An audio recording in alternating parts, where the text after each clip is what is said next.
Blanchard Gold has been in the precious metals and rare coins industry for over 45 years. When you purchase from Blanchard Gold, we'll store your precious metals or send securely in discreet packaging. Trusted by 500,000 customers since 1975, Blanchard Gold has a Better Business Bureau rating of A+.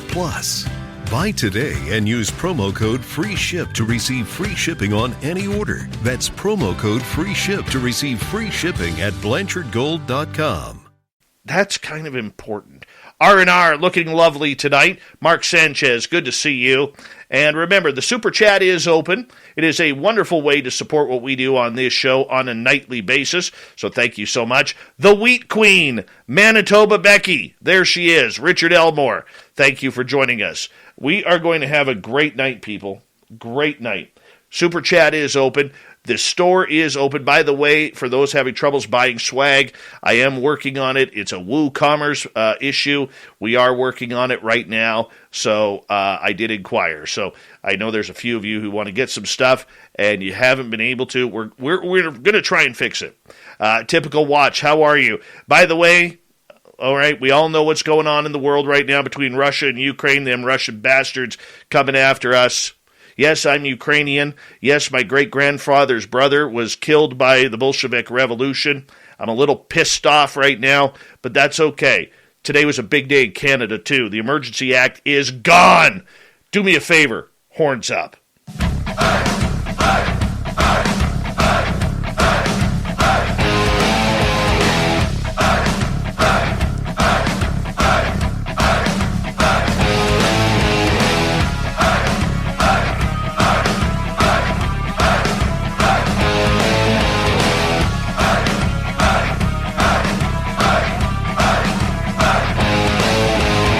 From the snowy mountains of central British Columbia to you listening around the world, this, my friends, is Spaced Out Radio. I am your host, Dave Scott, sitting in the captain's chair of SOR headquarters. We welcome you to tonight's show on our terrestrial affiliates around North America, digitally on TalkStream Live, Revolution Radio, and KPNL. All of our archives are free. Join us at youtube.com/Spaced Out Radio. Do us the favor, hit that subscribe button. You can follow us on Twitter at Spaced Out Radio, Instagram at Spaced Out Radio Show, and now on TikTok at Spaced Out Radio. Our website is spacedoutradio.com. We have a plethora of features for you. Rock out to Bumblefoot. Read Shirky Poo's Newswire. Check out our swag as well. Tonight's show is brought to you by Chive Charities. Help make the world 10% happier by visiting Chive Charities today. You can find them on our website. I'm telling you, tonight, Power Show. Michael Schratt is here. Yes, he's an aviation historian, and he has a new book out called Dark Files that you can check on out. We're going to learn all about this new book tonight. Then in hour 3, we got a great story from the swamp, courtesy of Swamp Dweller, and we have our good friend, the fedora-wearing John Hudson, back for the UFO report. Shirky Poo's got the news as well. Now, I wrote out a nice intro for our guest, but I'm going to tell you all right now, I'm going to be fangirl all night long because literally there are very few people in this world, especially in the UFO dark projects world, that I believe are as brilliant as our guest tonight. And I'm going to read this. I'm just going to say an intro right off the top of my head because Michael Schratt, our guest tonight, is a hero and a mentor of mine. I never met him. I had found his information a few years ago, and literally I listened to every little piece of information that I could find on this man. He is brilliant. He's an eloquent speaker. He speaks with knowledge and absolutely everything. And you guys, our listeners, are in for a treat tonight because Michael has a brand new book out called Dark Files, and it's all about UFOs. He goes deep, deep, deep into UFOs tonight. And I want you guys to just sit back and let it sink in, because when Michael speaks, he speaks of true research. There's no woo. He allows the facts to tell the facts. He's got a brand new YouTube channel called Blue Room Media that I think you guys need to check on out. All right?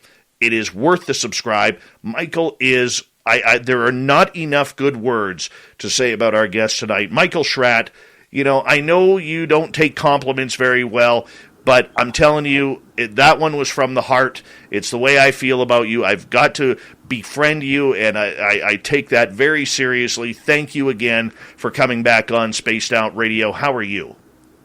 Dave, thank you for that wonderful introduction. I really appreciate it. And you're a good soul. You're a good soul. Thank you, my friend. You've been busy lately. I mean, you had to, for a couple of years there, take a little bit of a step back from the entire UFO and black project world because of the job that you have.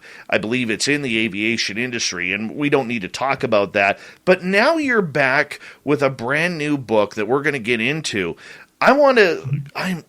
My head is spinning here because I love it when you're on and I just get so many questions. But I'm going to slow it down here a second and let our audience, who may not know you very well, how did you become an aviation historian and one that is, very well trusted within the entire aviation and UFO community? Okay. How this all began, when I was 6 years old, my dad used to take me to a place called Victory Air Museum. And this was kind of in the suburbs of Chicago. And what they had here were these derelict, dilapidated, disrepair, left for dead World War II aircraft. They had a PBY Catalina there. They had a P-47 there.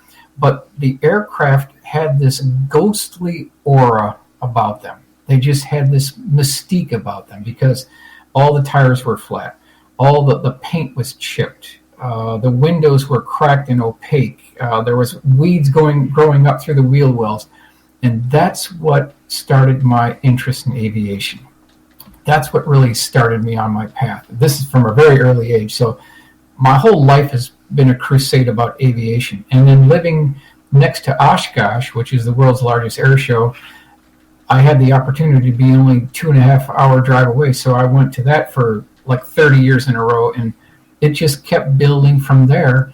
And I started interviewing pilots and engineers, people who worked in the industry, started piecing these things together. And then the UFOs were kind of as a side point that just all blended together. And that's really, Dave, how it all began.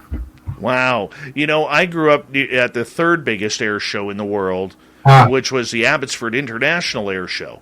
Okay. And I remember my dad took me there for the first time in 1976 when I was 3 years old. And I went 24 years straight, man. 24 years straight. That's right. And so I know the passion that you have. Right. Now, you're a private pilot as well. Correct. Yes. What's it like for you when you get into the cockpit of your airplane and just cruise around in the friendly sky? I'm strictly VFR, and I like to fly with a big bubble canopy so you can see everything. And slow flight is fine for me. I don't need to be ripping through IFR or anything. And it's just nice to fly around. Glider pilot as well, and so I kind of started flying gliders first, then went to power, and I just like the Diamond Katana DA-20A1. That was my bird. So really nice to fly that aircraft. Michael, you are known within the UFO aviation community as someone who is very accurate with your information. You are extremely studious. You are someone who doesn't like to get facts wrong. Why did you take such a hardcore stance with your research in trying to bring those facts to the public? Yeah, good question. Well, I knew that if I was ever going to make some of these old cases come alive through the use of illustrations, I knew that there would be people that would be skeptical about it. They would want to know where I got the information from, what the sources were, what the directories were that I got these, what universities I went to, what research centers I went to. I knew I had to have all that meticulously laid out so that someone later on could go back and, using the scientific principle, if everything is correct and I'm providing the references, then they should be able to go to those references and duplicate the same results that I got. And that's the scientific method. It also really, really shows that your research, yes, you have people who talk to you kind of on the side about it, but the majority of your research is literally right there out in the open for anyone to see, for anybody to grab a look at if they, search the internet hard enough. Yeah, they can find the information there, but definitely want to stress that what we're doing here tonight, we'll be talking about, isn't kind of a Monday morning quarterbacking thing where you just right click on a UFO case with an illustration, save it as your computer, and that's research. The research that we're involved in here is absolutely real world, boots on the ground, grunt research through file cabinets, wearing the white gloves and setting up the appointment and pulling the boxes from the university and talking to the special collections director. That is real world research, and that's what we do here.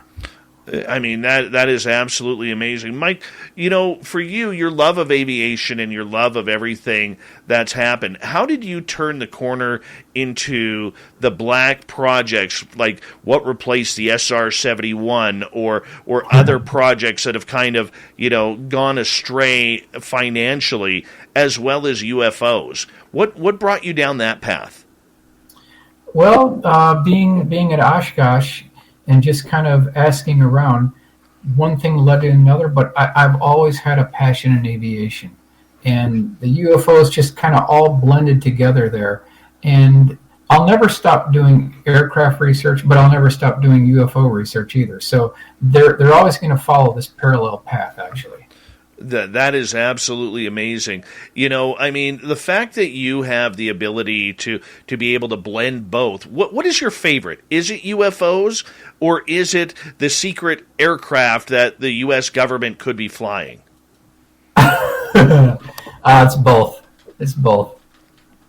Okay. As Jim says, he's interested in both as well. So. Mm-hmm. Well, I know Jim is, and I know that he is a mentor of yours as well, and quite the aviation father figure to you with his work on the SR-71 Sure. and everything. Give people a little bit of a tidbit here. I remember watching one of your documentaries where I believe you were speaking at a MUFON conference in Los Angeles a number of years ago, where you brought up an address. I mean, you were upset about this, where you brought up the address of the United States Navy or somebody like that, where they had spent $5 billion on a aircraft to study to replace, I believe, the FA-18 Hornets, and they never made them because Dick Cheney decided to throw the project out into the garbage. Yeah, I know what you're talking about, but I'll go ahead and stay with my historical cases at this point. So that's the best thing for me to do. Okay, yeah. And we should let our audience know that because of Michael's job, he does have an NDA where there are certain things for his employment that he cannot speak about. So if I accidentally ask a question that he cannot speak about, we're going to stick to what he says, just like that, where he just kind of put me in my place, which I'm very much okay with. All right, let's get into the history of this. There's always a big turn, Michael, with people learning their aviation and trying to define when they look in the sky, what is a UFO and what is something that is ours. Have you been able to tell the difference yet?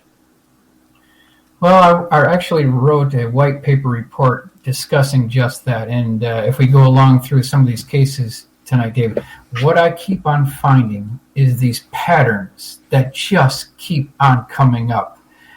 Patterns in dates, patterns in understructure, patterns in noises and humming noises before the departure of these things. Okay, so a couple of examples here.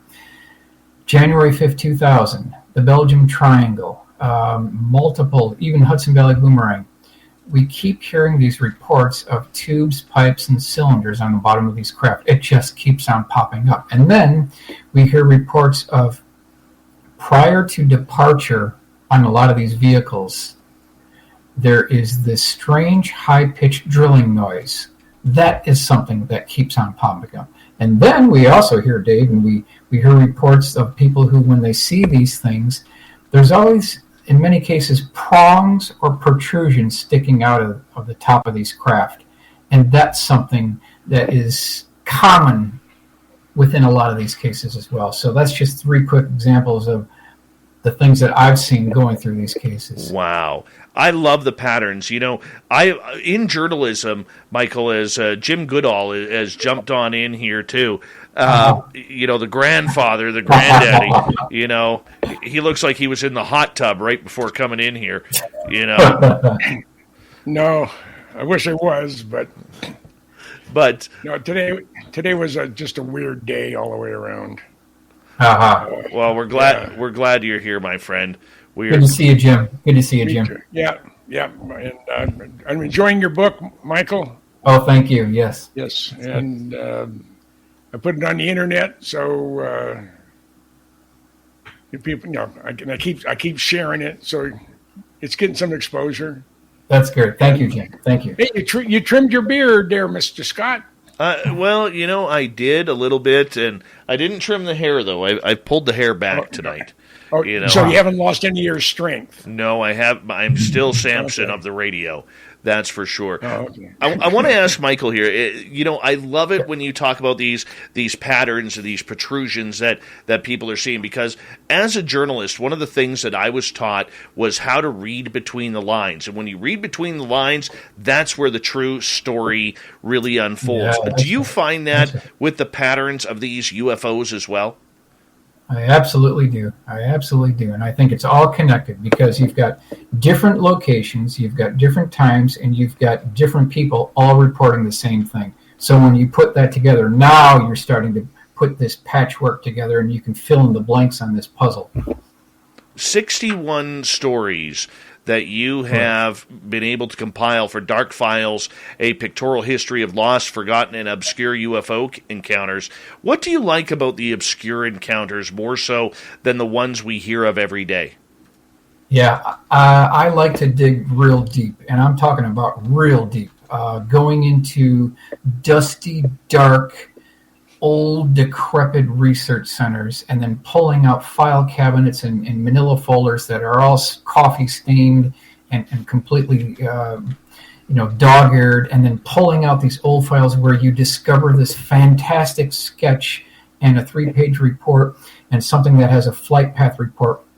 When you put that all together, now you've got a good candidate for an illustration. Those are the cases that I love to drill down on and really do a good illustration on. Those are my favorite. Jim Goodall, I want to bring you in here for a second because I really don't believe that the UFO world and the Black Projects world really has a true understanding of the knowledge and the brilliancy of Michael Schratt. And I'm pretty sure you would agree with me on that without him, we wouldn't be as knowledgeable as what we are with what is flying in the sky. I've been doing this for 50 years before the internet. I'm relentless. I just keep going at it. And Michael Schratt makes me look like a piker. No, that's not true. That's not true. Yes. I mean, I've seen how he works. I mean, he's been sharing stuff on his book 1, hopefully of many, many books. The artwork that he goes out and contracts out, and he's doing it for himself, but for the preservation of the history. And how many filing cabinets do you have scattered around the country, Michael? Well, there's 304 binders and just an unlimited supply of cases to last to the next ice age. I mean, I if you haven't seen when Michael arrives at your, to give you a visit, he brings one of his binders, and I'm sure that side of his body that is carrying it, probably the arms are about twice as thick. Again, I have never met anybody in any background when it comes to history, and that's my true calling, I think, as a historian. That's what I did in the Air Force, and that's what I've been fortunate enough to pen 29 books. 27 of them are in print. And nobody has the dedication and the focus. I mean, Michael is laser focused on that goal. I mean, regardless of what it is, he has, right now he has some limitations, and we won't get into that. But they're not him that they're the limitations. But absolutely nobody has the supporting documents, and then firsthand interviews, illustrations by them, and then you go have, based on their physical description of the area and everything else, you go pay to have an artist render that thing based on some scribbly little thing that the person who saw the craft, and then and they're so beautifully done. I mean, I don't know how many sold, but they may have to cut down a whole bunch of more trees, because this is this is an incredible book. It really is. And again, I've been blessed. I've been seeing not all of this, but some of it, because we talk about 3 or 4 times a week. Of course. Yeah, and he's like my kid. Yeah, you're my father figure, Jim. You really are. But I look up to Michael, and I'd known you for about 20 years before I think I ever heard you give a presentation, and that's where I met the Mr. Dave Scott, the voice of wilderness in BC, right? And I've seen a lot of people give presentations on a little bit of everything. I was absolutely blown away, Michael. I was blown away, and that's when I started pushing you and needling you to say, okay, Michael, you have to put this into a book. Yeah, take 50 or 75 of the top ones that you think that need to be shown, and that's book 1, and then you have the next 75 or whatever that you want the world to know about. That's book 2, and I swear, just in the stuff that he's brought with him, he could probably do 10 books, 20 books. And that's without ever taking anything, without loading anything else into your car, just what you have.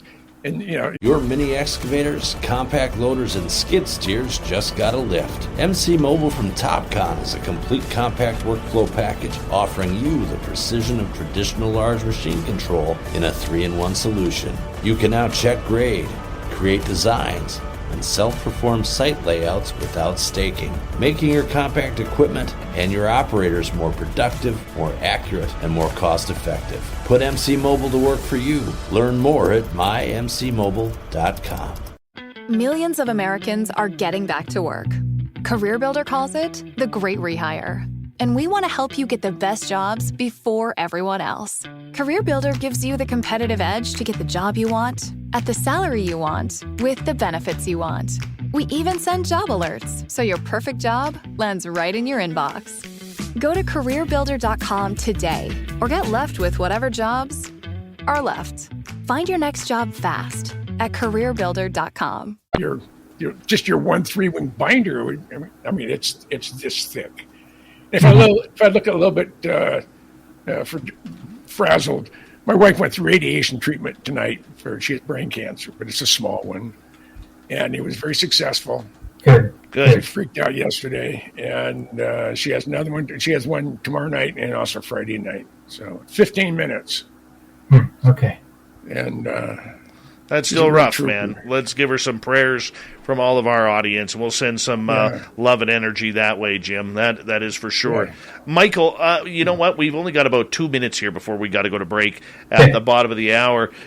For you yourself, this book has to be a major accomplishment of a lot of hard years worth of work. Oh, it is. And again, the goal of this book is to preserve an important part of our national history through the use of illustrations that were procured from the actual eyewitnesses. And from those sketches, we created the full-color renderings, and the goal is to make these cases come alive. And that's what the whole book is about. And the renderings are beautiful. It takes you right there as though you're you're a witness to history being made. Michael, I have to, if if I could give you 10 gold stars, I would cheat and give you 15 or 20. Oh, I mean, thank you, Jim. I appreciate it. Thank you, Jim. And I'm honored to be, to have helped push you in that direction. Good. Yes, you did. Yes, you Good. did.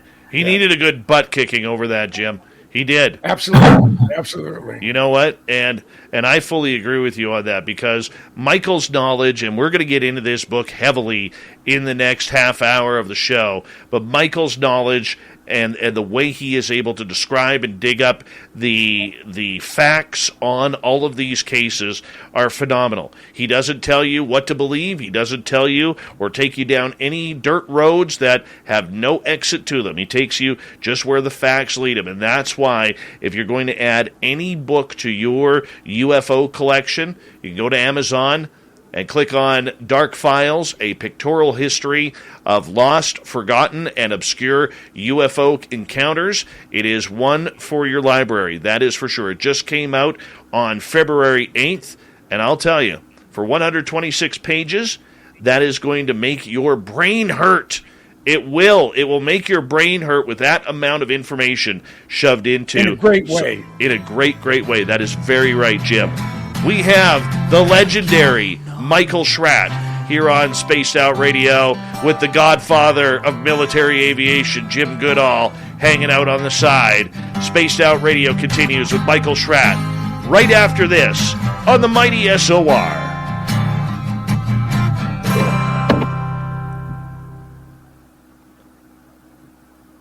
All right, gents, we are clear from the radio side, YouTube side, where they can still hear us.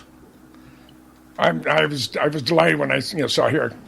I think it was a post you put on Facebook that Michael was going to be on, and was, Jen, I want to be on there too. I mean, if nothing more to cheer him on. I am.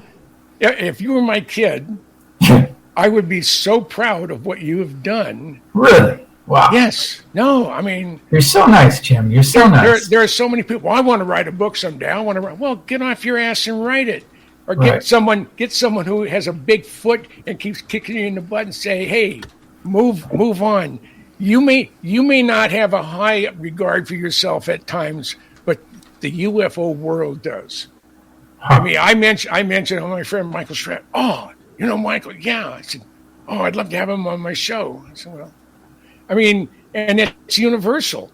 When in San Francisco, when I heard him talk for the first time, when I met Dave. When you had long flowing mane, Yeah. I knew it was going to be good. I didn't know it was going to be great, and it was. Yes, it was. Yes, it was. And that's a universal. That's a universal feeling towards you, Michael. Oh yeah.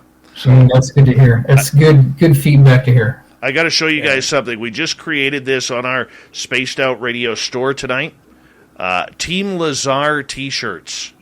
Oh, those are cool. Yeah, so we so you can get yourself a T-shirt. This is courtesy of Lynn Wallington. There's the front, the Bob Lazar glasses with Team Lazar and the lenses, and then on the back, That's funny. we got the sports model on the back. Oh God, yeah. Yeah. Nice. Can head over to our store at spacedoutradio.com. We have unisex ones, and we got one specifically for the ladies, so make sure you check that on out. Just go to shop, and they're right in here somewhere. They're on page 2, actually. They're on page 2. And don't forget, you get your paranormal shirts, your SOR MSG instead of AOI MSG. Absolutely. It's awesome. There you go. Check it on out. Nice. Yeah, sorry guys for the cheap plug there. That's okay. Yeah. That's all right. We'll quickly say hello to to Joe's Maine. You've got stealth bombers. I'm getting a drink. Yeah, Grantavius, good to see you. Apollo 11, thanks for coming on in. The gorgeous Magic Maiden, Terminator 800 T800. How are you, Lee? Nice to have you back. Logan L, good to see you.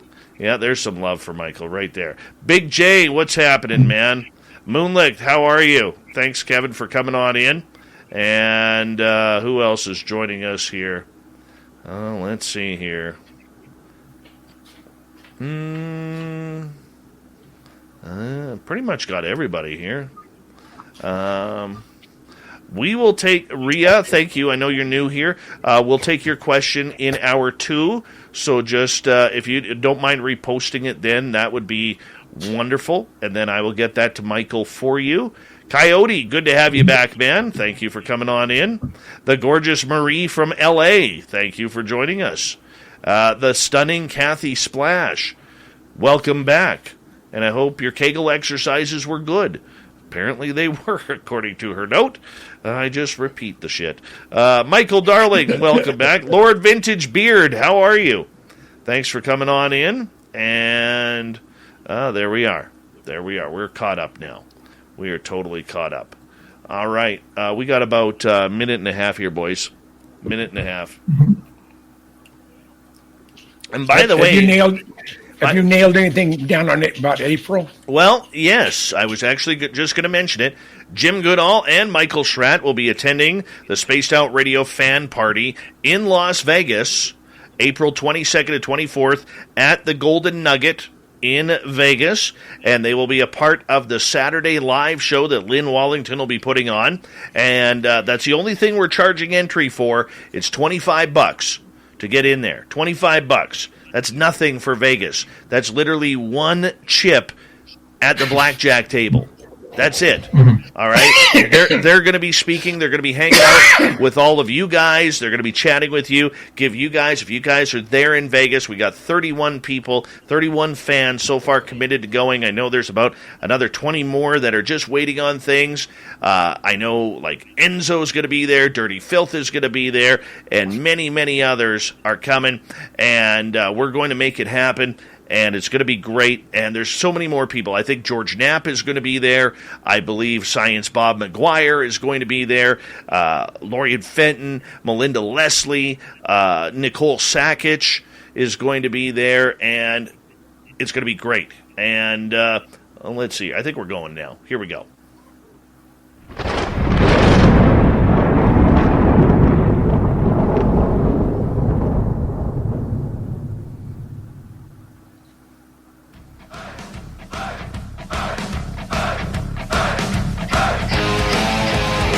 Second half hour of Spaced Out Radio is now underway.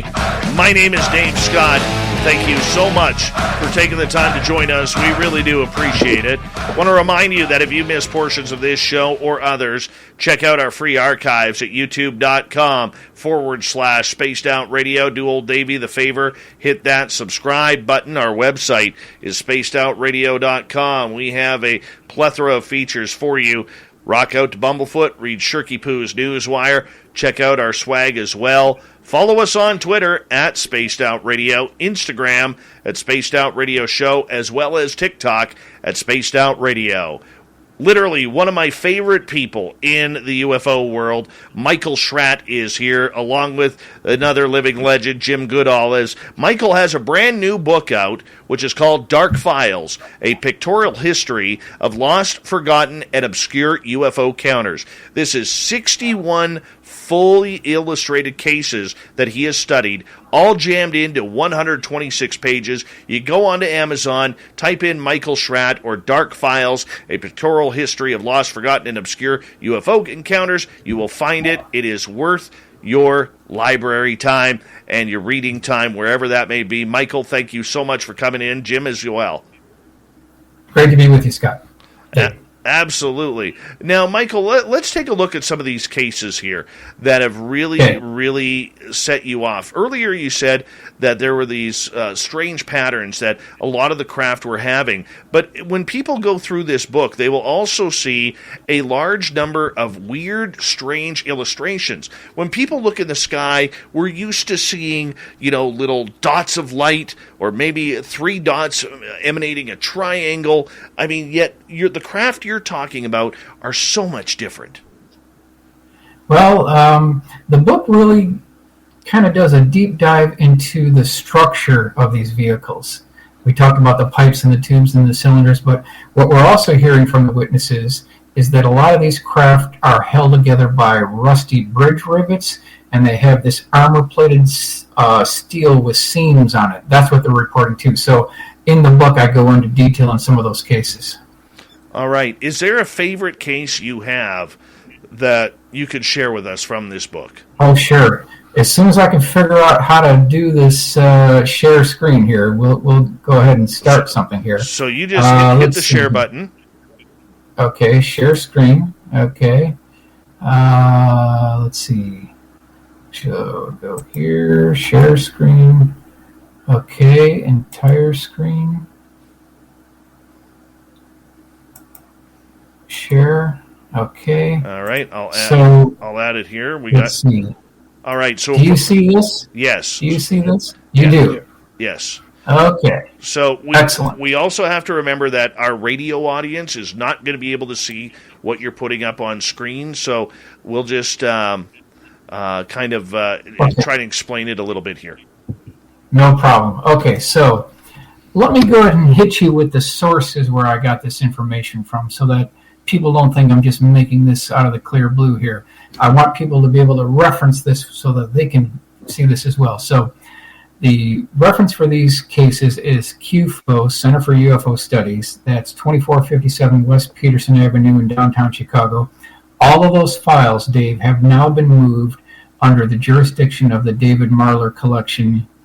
That's in Albuquerque, New Mexico. Now, I will point out, David Marler is a fantastic researcher. He has his own dedicated research center that rivals the archive centers of many universities. I mean, he's got the green lights, he's got the beautiful table, he's got the beautiful chairs. It is a legitimate research center.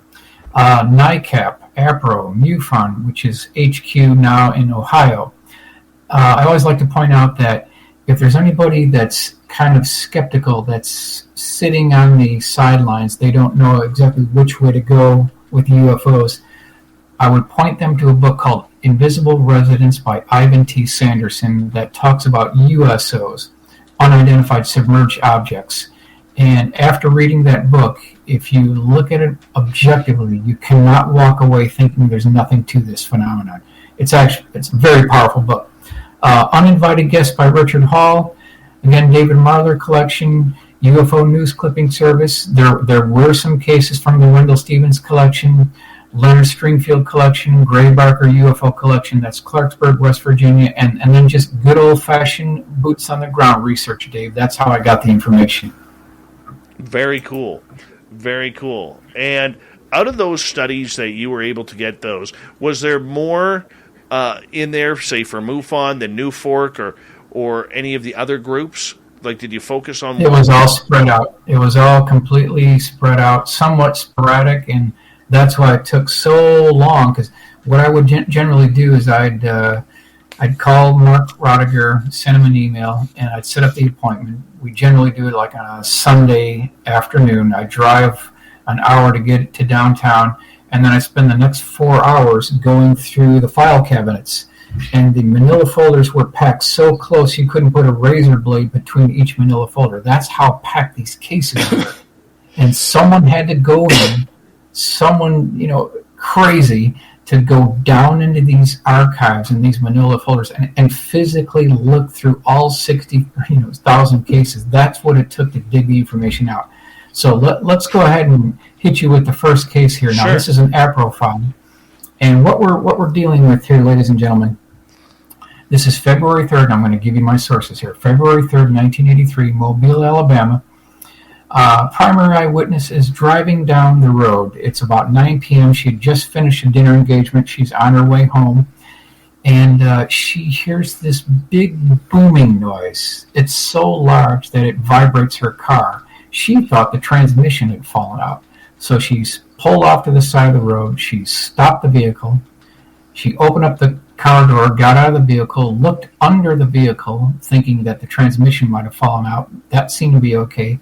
She got back into the vehicle, drove another half mile down the road, and off to the right, Dave, she saw this clearing.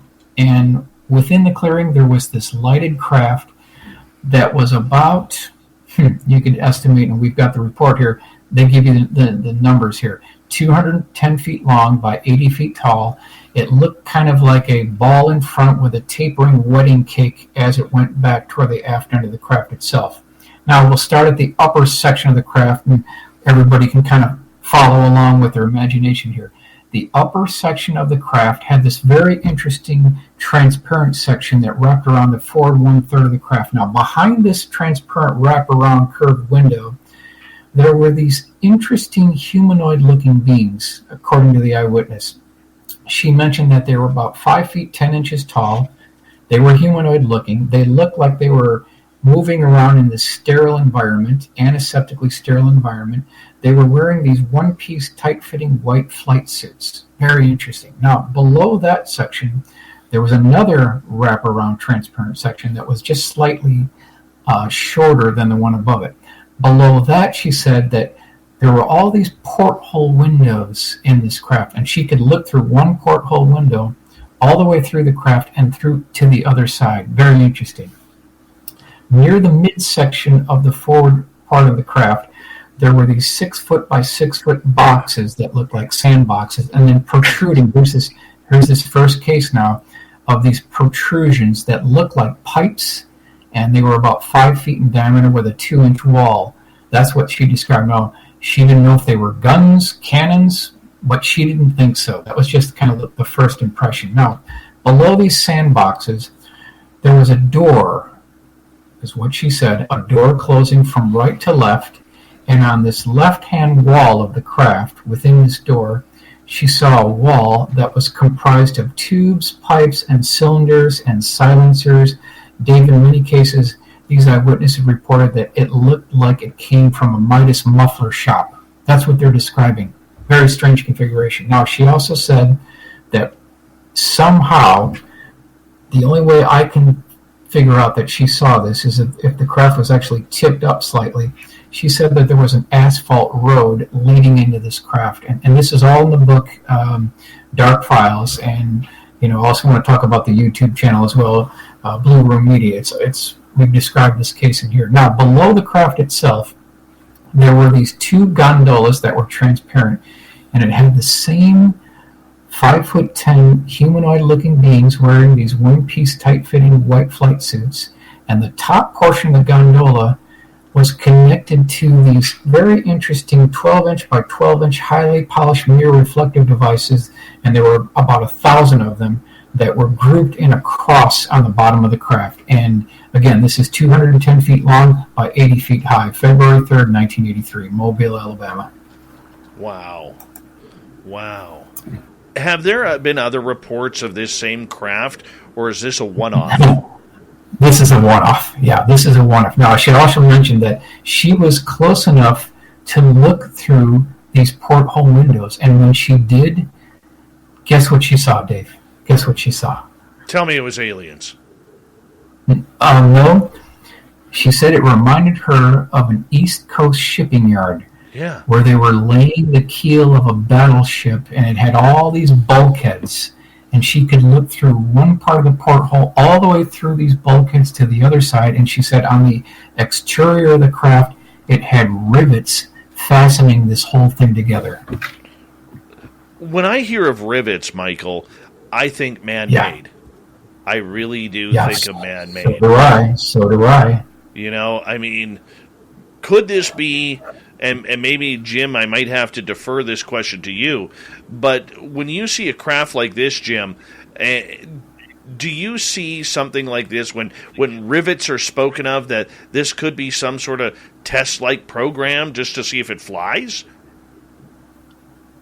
I mean, as far as the large rivets like you'd find in a ship, like the Titanic.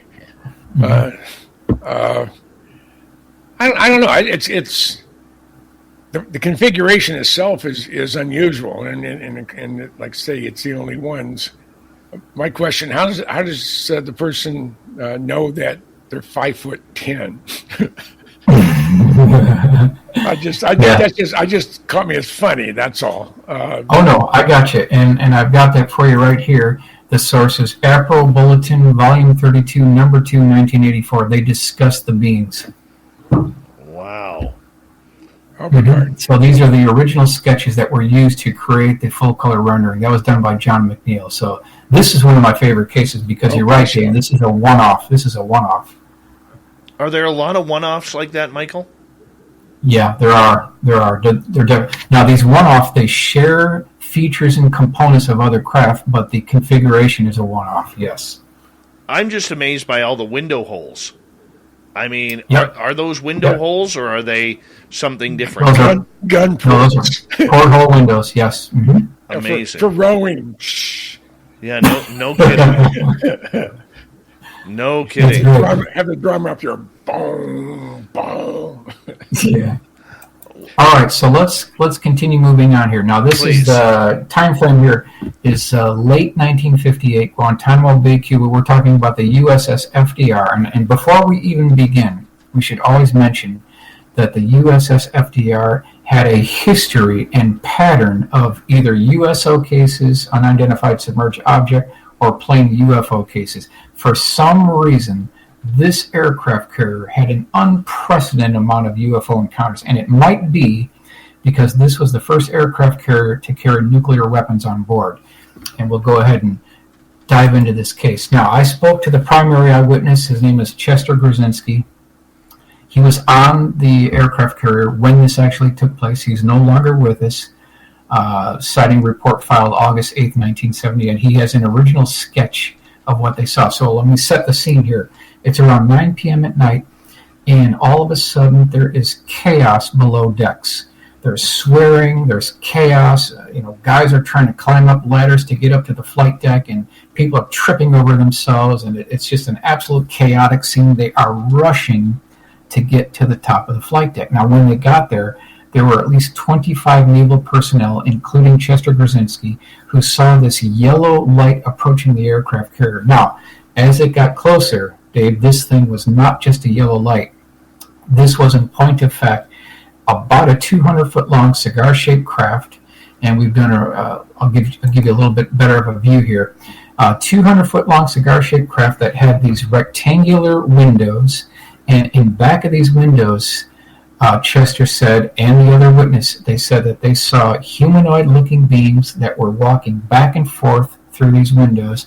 And he said in one case, one of these beings kind of leaned up to this window and was looking at the personnel down on the flight deck that were looking back at them. And he rose his hand above his head like he was waving to the naval personnel back on the aircraft carrier. This is his original sketch that I've got on the screen here. This is all in the book. And then he said that they could feel the heat radiating off this craft onto their faces. Wow. So right there, it's a CE2 and it's a CE3 because it had physical effects and there was an encounter with some type of being. Now, I went ahead and took all this information together from Chester, from the Flat Top newsletter, from the MUFON report, from his 5-page written type letter that described the entire thing, put that all together. I commissioned my good friend Tom Logan to do a full color rendering, and this is the final result that we came up with here. Shows you what the craft looked like. You can see the one being waving to the personnel below. Now we'll go ahead and do an enlargement here, and you can see what this thing actually looked like. So this is all within the USS FDR case. I mean, for it to be that low to the ground and that smooth, were they seeing any rivets in this craft as well, or was it too dark? Not according to him, no. This was like a seamless craft, yes. Wow. No rivets here on this one. Did he figure out did he figure, in his opinion, whether or not it was UFO or American-made?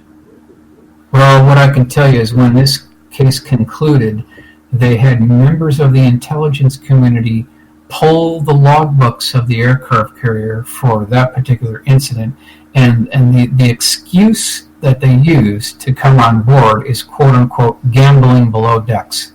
That's the excuse they used. Wow. Jim, what's your opinion when you look at something like this? So you know that someone has the files on this. Probably radar, right? Certainly the logbooks, but yeah, it does exist, and more than one witness saw it. So, Jim, what's your opinion on this when you look at it and you see, it looks to be one pure sheet of metal. It's got the windows, potential people or extraterrestrials looking down. Does this look familiar to you in your history run, or is this something brand new? As I'm looking at it, it's almost like there's an intergalactic tour company is bringing people down to Earth just to go see the sights, and they're standing there for waving them. It would be like the Japanese only buses in Honolulu.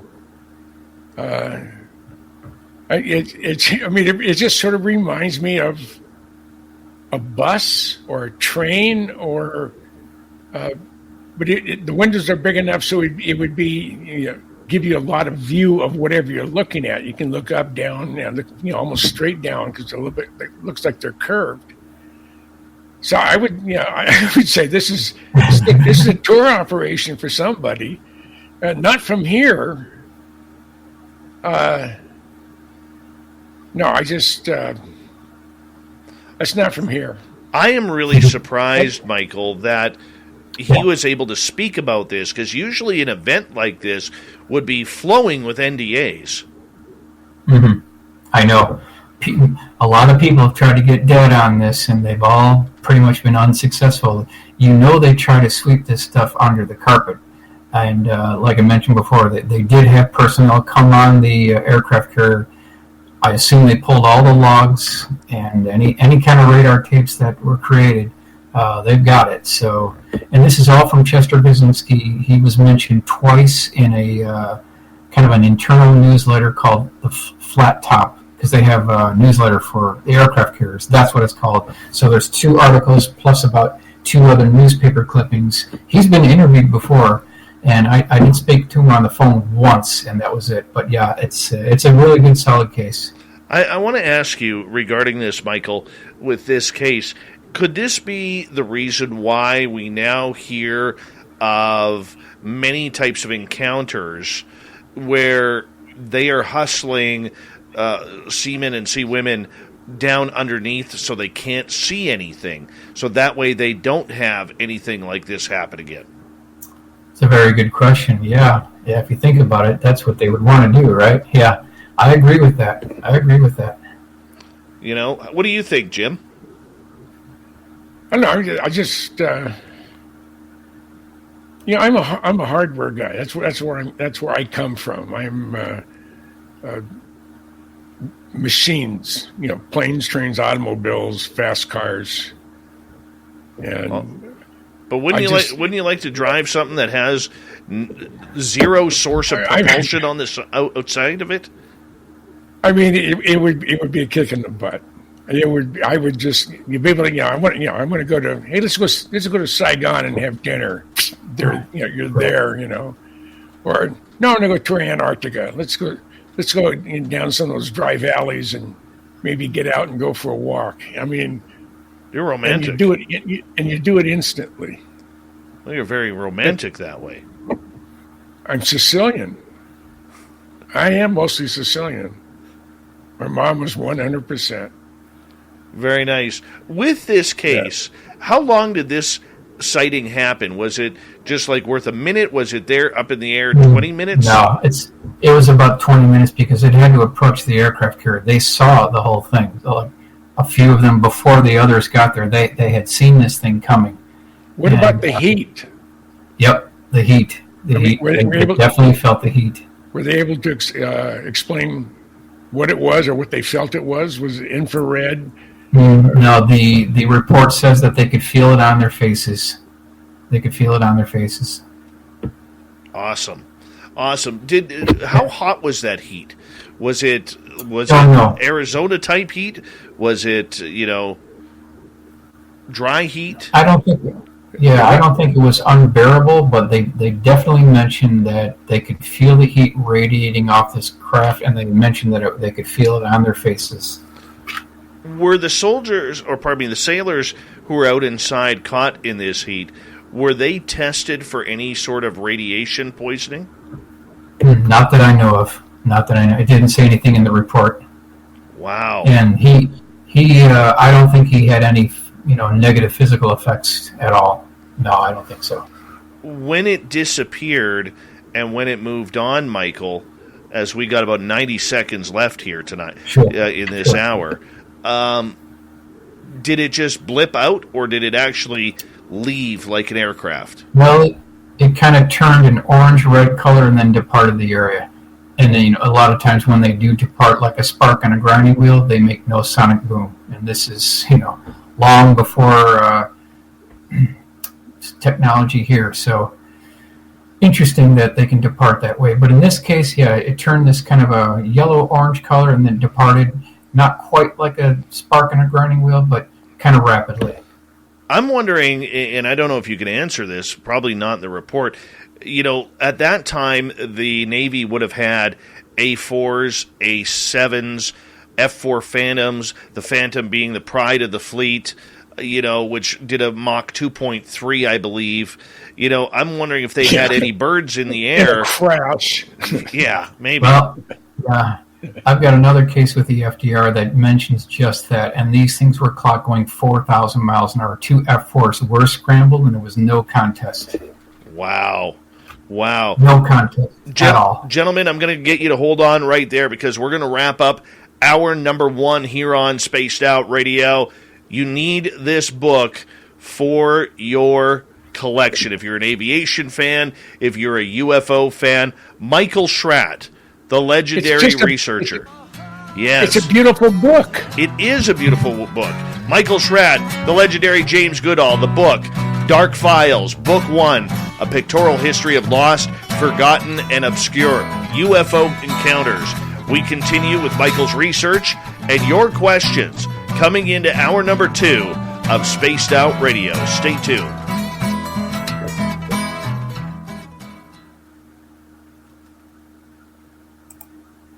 All right, we're clear. What I love are the illustrations. Oh, they're gorgeous. Besides your incredible research, I mean, you bring it to life. That's because of you, Jim. That's because of you. Yeah, I may kick you in the butt to do something, or maybe some of my enthusiasm wore off. But Michael, this is the efforts of Michael Schratt, who's done a job that no one else could. I agree. Well, we're all on the same crusade here, and we're all on the same team, so it's good to be a part of the group. Yeah. So I mentioned to a few people, quite a few people. I feel so comfortable in this community. Yeah. I do. I mean, every community, you get more than 3 people. One of them's going to be an asshole, But I'm really amazed at. We're all a little bit weird in our own rights. Yeah, sure. Of the really diversity of people who like things that go bump in the night, UFOs, Sasquatches, and I love it. And it's just I think I get a buddy of mine, David, right there. This hairy beast.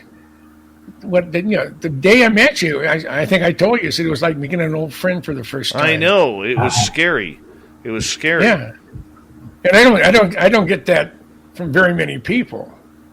I know a lot of people, but I don't have a large number of people that I would say these are my friends. These are people I'd go out of the way for. And unfortunately, Dave, you're not on that list yet. But shit, I'll get there. I'll figure it out. Yeah. You're one of my favorite people, and I got a lot of them, but you're way up there near the top. Well, thank you, and trust me, the admiration and the love is definitely returned, my friend. Yeah. I literally, for people who don't know, after the conference was over on the Saturday night or Friday night in San Francisco, I invited Jim to sit down, and him and me and a couple other people sat down at this table, and for like the next 3 hours. I literally didn't say a word, and I just sat there in awe and listened to all these stories that he has compiled over the years. It's absolutely phenomenal. I've been blessed to have some very wonderful friends. I've been blessed to have some very unique opportunities. I'm the only guy in my neighborhood to have flown the B-2 simulator at Whiteman Air Force Base. I'm the only guy to scrounge a blackbird. That's right. And for an old guy, I think I still do pretty good. I can keep up with a lot of the youngins. You're the only guy too who flown a blackbird inside of an aircraft. Yeah, That's right. Yeah. That won't be repeated again. No, I mean, I'm the only person in the universe That's right. that's been in the cockpit of a blackbird at 33,000 feet at Mach 0.72 inside another airplane. And for those who don't know, I was moving an A-12 Blackbird from Palmdale, California to the Minnesota Air Guard Museum. And I scrounged 2 C-5s from the New York Air Guard to move it. Was that White Lightning? No, I get these weird flash. It's funny. It only happens on this screen when I move my head in a certain direction. All of a sudden, it'll brighten up and then go back. But no, there is no lightning. I got a snowstorm outside right now. Well, Minnesota had 12 to 18 inches yesterday and today. That's why I live in Arizona.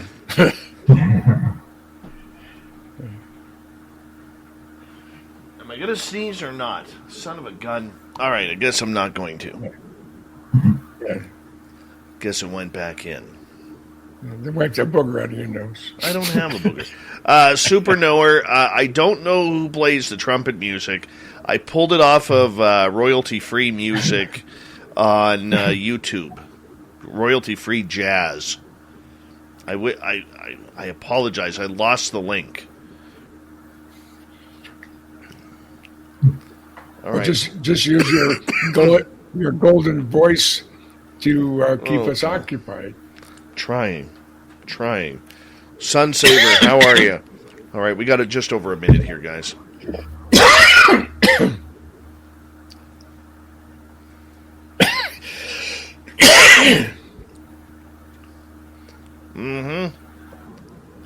I want to say a big thank you tonight to both Jeremy and Cat Chaser for kicking off the Super Chat tonight. The Super Chat is a wonderful way to support what we do on Spaced Out Radio on a nightly basis. So thank you so much for the love. You can also check out our swag at spacedoutradio.com. We have some great t-shirts. I put up a new t-shirt today if you're on Team Lazar. Yeah, if you're on Team Lazar, I got a good shirt up there for you. So you can check that one out, along with Team Stump as well. Because we always want you guys on Team Stump for Devil's Tower. It's a tree. It's no bloody way. It's a big rock made of volcanic pumice and all that. No way. All right, guys, we have about 8 seconds here, so I'll get you guys to hold on, and then we will run again.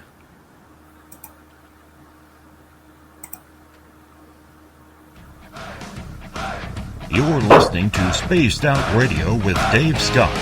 Follow Dave on Twitter at Spaced Out Radio and on Facebook, Spaced Out Radio Show. Here we go with hour number 2 of Spaced Out Radio tonight. My name is Dave Scott. Thank you so much for taking the time to join us. We really do appreciate earning your listening ears wherever you are on this beautiful planet we call Earth. Hello to everyone listening in on our terrestrial affiliates around North America, digitally on TalkStream Live, Revolution Radio, and KPNL. All of our archives are free. Join us at youtube.com/Spaced Out Radio. Do old Davey the favor, hit that subscribe button. The Desert Clam has set the password for tonight in the SOR Space Travelers Club. Zafre.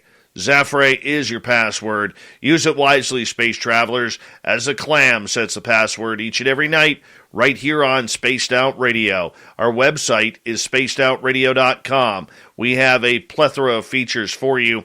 Rock out to Bumblefoot, read Shirky Poo's Newswire, check out our swag as well. Follow us on Twitter at Spaced Out Radio, Instagram at Spaced Out Radio Show, and on TikTok at Spaced Out Radio. We continue on tonight with Michael Schratt and special guest Jim Goodall. We are here talking about Michael's brand new book. It can be found on Amazon, Dark Files, Book 1, A Pictorial History of Lost, Forgotten, and Obscure UFO Encounters.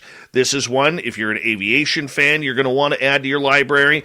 And if you are a fan of UFOs, it works right in there as well. Michael, welcome back. Thank you, Dave, for being with you here. Absolutely. Great. Jim, thank you for coming on in. Before we get to the next report, Michael, I got a couple questions from our audience because I like to mix them in. Excalipurful is asking, Michael, have you ever reconstructed the Ontario Barbells UFO case? I am not familiar with that case, so I guess the answer is no. All right. Let's go to John. This one's for Jim.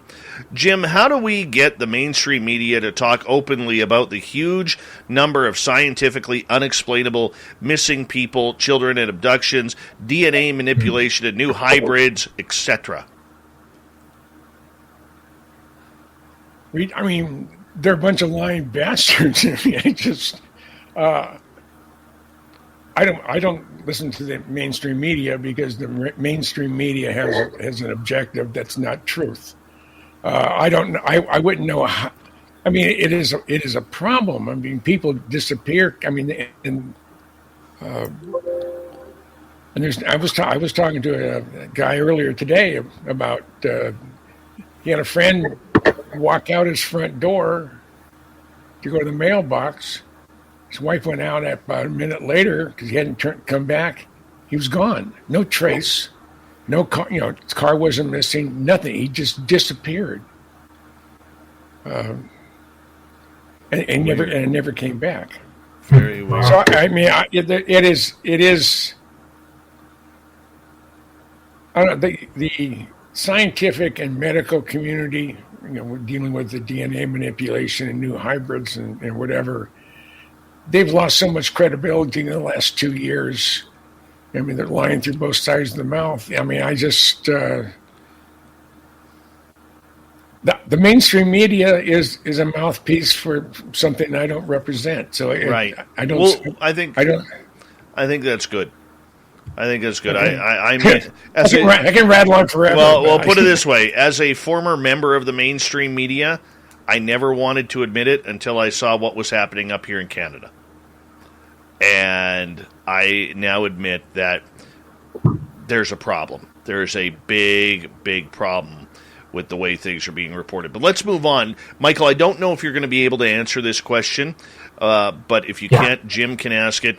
Big J is asking, do F-19s and up have space flight capabilities? You want to take that, Jim? I mean, no. To go into space, first of all, the most important thing is you have to protect the occupant if it's manned. So you have to have an environmental system that can deal with the zero gravity and zero atmosphere. I mean, you're in space. No. I saw the early Iron Birds for the F-35 back in 1989. There was nothing in that skeleton. It was just for major component fitting, but it was to real tight tolerances. So no, it just the space qualified suit. They're $250,000 a piece. That's what the SR-71 pilots. They had two of them. They had $250,000. That's very expensive, and you have to wear it. It's not comfortable. Pilot has to be maneuverable. Pilot has to be able to look around. Or in the F-35, he has situational awareness. Even if he's looking at the through the behind his ejection seat, he can see the ground and whatever is below him. But no, the only thing that ever could come close if you put a rocket in his tail after you got to altitude would have been the Blackbird, because the occupant in the cockpit is designed to go up to 125,000 feet. So no. I want to get to one more question here before we get back to Michael. This is from Rhea, and she asked this earlier in the show, and I asked her politely to wait, so I don't want to waste any more time of hers. And she is asking, do either of you know about Project Avatar? Also, each of your thoughts on the Crucifixion of Christ 1350 painting, which has UAP vehicles ongoing, real activity. Michael, I don't know if you can answer that, if you want to defer to Jim. On the second part on the painting, I'm not quite sure what's being interpreted there. It could be some type of ET craft. I'm just not sure, but yeah, I'm familiar with those paintings of antiquity. And I mean, and that's all. I said the same thing as Michael said. I'm aware of them, but I haven't paid any attention to what they represent. All right, let's quickly get John's in here. It's being said tens of millions of years ago go missing mysteriously each year globally. This is definitely one of the biggest problems the world has. What percentage is due to the non-human entities taking them? John, I'm going to just kind of defer that here, that these guys are more not into the whole alien abduction thing. They're more into the aviation side. But, Jim, if you want to reel in on this, please. Yeah, I mean, just here in this country, people just disappear. I mean, they walk outside to get something, and they didn't. There's no foot trails, from their shoes. If it was wet grass or snow or whatever, people go outside, and next thing they're gone. And again, it happens all over the world. I mean, it's not just developed countries, but no, absolutely, it's something to be concerned about. Hugely. But that's not where my focus is. Yeah, and John is a very loyal listener of ours. We love the guy around here, and I like to get his questions in. But I mean, there is a large number of people. John, we'll talk privately about that because I might have some info for you that Butch Witkowski gave me before he passed away. So we'll talk about that. All right, Michael, let's get right to your research here. Your brand new book, Dark Files, A Pictorial History of Lost, Forgotten, and Obscure UFO Encounters. You got another little piece of information for us. This one coming from a farmer's field? Okay, so the setup here, it's May 26, 1979. It's Calusa, California. And this gentleman is watching TV. It's about 11:30 p.m. at night, and all of a sudden the television conks out. Simultaneously, the air conditioning unit also fails. So he gets off the couch, he walks back to the back of the house, he opens up the circuit breaker box. He was checking the circuit breakers. That seemed to be okay. And then, Dave, the next thing that he remembers or sees or even feels is that the hair on his arms, the hair on his chest, and the hair on his head not only started sticking up, but started crackling. He was encased in this static electrical field, which was in the localized area, and he looked up, and he sees this 140-foot diameter dish-shaped craft. On the top of it, it had a dome, but it wasn't the standard dome that we're all familiar with. This one looked like an orange juice squeezer or a lemon squeezer. It had these ridges on it. If you recall what these sort of older juice squeezers look like, that's what this thing looked like. Now, on the bottom of it, it had 6 conduit pipes that terminated in frayed edges, but a better description for these pipes is ramen noodles. It looked like ramen noodles hanging down from this craft. Now, on either side of the exterior part of the craft, both left and right, there were these 2 double prongs that came down. So here's basically another case where you have these prongs or protrusions. Now, on the left side of this large 140-foot diameter dish-shaped craft, he saw another craft that was identical in shape, but not in size. It was half the size of the original, and it was pulling power off the 500,000-volt power lines, causing them to become cherry red. So right now, it's a CE2 case because it had physical effects. So that's the beginning portion of this. Now, as these conduit pipes retracted into the bottom of the craft, those double prongs, they retracted 90% into the bottom section of the craft itself. At that exact moment, a hatch opened up on both left and right side, and out from these hatches came these gooseneck lights that shine down on the ground below. So that's kind of our setup scene here. Now I'm going to take you to a drawing. Now, people following along won't actually be able to see this, but here is the drawing that shows you these conduit pipes with the frayed edges. There was a large red light in the forward section of the craft, and then you see these concave sections or rivets that look like a juice squeezer. Now, next thing that happened is this gentleman was getting really concerned, so he went inside the house. He woke up his wife. He woke up his two kids. They went to the back wall window. They pulled back the blinds, and they're looking outside this window. And what do they see? They see that large craft that he had originally seen, and what flanked on both left and right-hand side were these two smaller craft, and they were pulling power off the 500,000-volt power line. So again, this is a CE2 case. Now, next thing that happened was very interesting. Remember, this is back in 1979. The entire area had a blackout. That's the first thing that happened. Second thing that happened is that large craft went from a dead standstill to hovering over the low rolling hills 25 nautical miles away, did it in less than 1 second, and then came back in less than 1 second. So whatever this thing was, or whoever was piloting this thing, if there was a pilot, it went from a ground zero dead stop to 25 miles in one direction, 25 miles in back. So we're talking about 50 miles in less than 2 seconds. And in 1979, it didn't create a sonic boom. So that's the level of technology that we had, or someone had, back in 1979. So what happened next is he said, you know what, we're getting out of here. I am way too concerned for my family. So he piled. It was a chaotic scene. You know, they're rushing to get into the pickup truck. The wife is in the passenger side. The kids, they've still got their pajamas on. They all pile in. You know, they've got the pillow in the back seat there. The report says that he's drove 90 miles an hour down the road, and the large craft started following the truck. It went over to the passenger side, back over to the cab, then it went over to the left-hand side. They finally get to the neighbor's house, but before that, let me give you the reference here. It's San Antonio Express, February 6, 1977, headline here. Family tells of terror as UFO chase car at 90 miles an hour. So again, the reference here is San Antonio Express, February 6, 1977, so people can verify this on their own. Now, the way this ended is they finally got to the neighbor's house. They all piled out of the truck.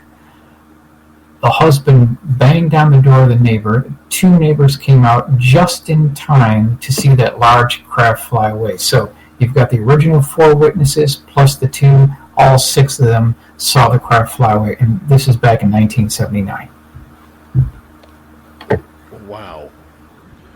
Wow. I mean, multiple witnesses on this. Multiple witnesses. That's right. And newspaper clippings to back it up. So that's the critical part to it. When you look at a case, Michael, when you look at a case like this, you know, and you're looking at the eyewitness testimony of this craft that is really seen by numerous people, all describing exactly the same thing, how significant is a report like this? I think it's good because it's got a lot of paperwork to back it up. And I only go after the ones where there's a sketch, an illustration, a 3-page report, and some type of a flight path report. This one actually blacked out the whole area, so there's even more than that. So, but yeah, this is a good, solid case. This also goes to show where a lot of people, even up today that I've heard, have seen numerous times UFOs pulling up to power lines, almost like they're regenerating and refueling their craft. Could that be a fuel source? I suppose it could be. I don't know if they rely on that 100%, but it certainly appears that they're doing something because it absolutely blanked out the whole area. That was reported in the report from QFOS. Very Tesla-like, way ahead of their time. Very Tesla-like, yes. You know, That's correct. I don't even say that to make a joke. I mean, it just, you would think that these craft, if they're flying on some sort of antimatter right across the universe, if they aren't ours, that they wouldn't need to stop at some prehistoric power lines in order to do that. But then again, we've seen craft over volcanoes and waterways as well. Yeah, that's right. That's right. You got it. Yep, that's right. So with that, I mean, as you are trying to build this up, I mean, this craft, was it seen moving very fast as it left? Was it seen blipping out? It departed quickly. Quickly. And they saw it go over the hills in the background, and those hills were at least 24 to 25 miles away. And this thing, like, boom, snap, it was there, another snap, it came back. And it made no sonic boom. So someone figured out how to make a breakthrough.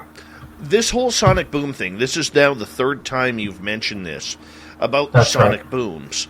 Okay, for people who don't understand the speed of sound, as we got about 5 minutes left before we have to go to break, please explain how the speed of sound works and what the sonic boom is all about.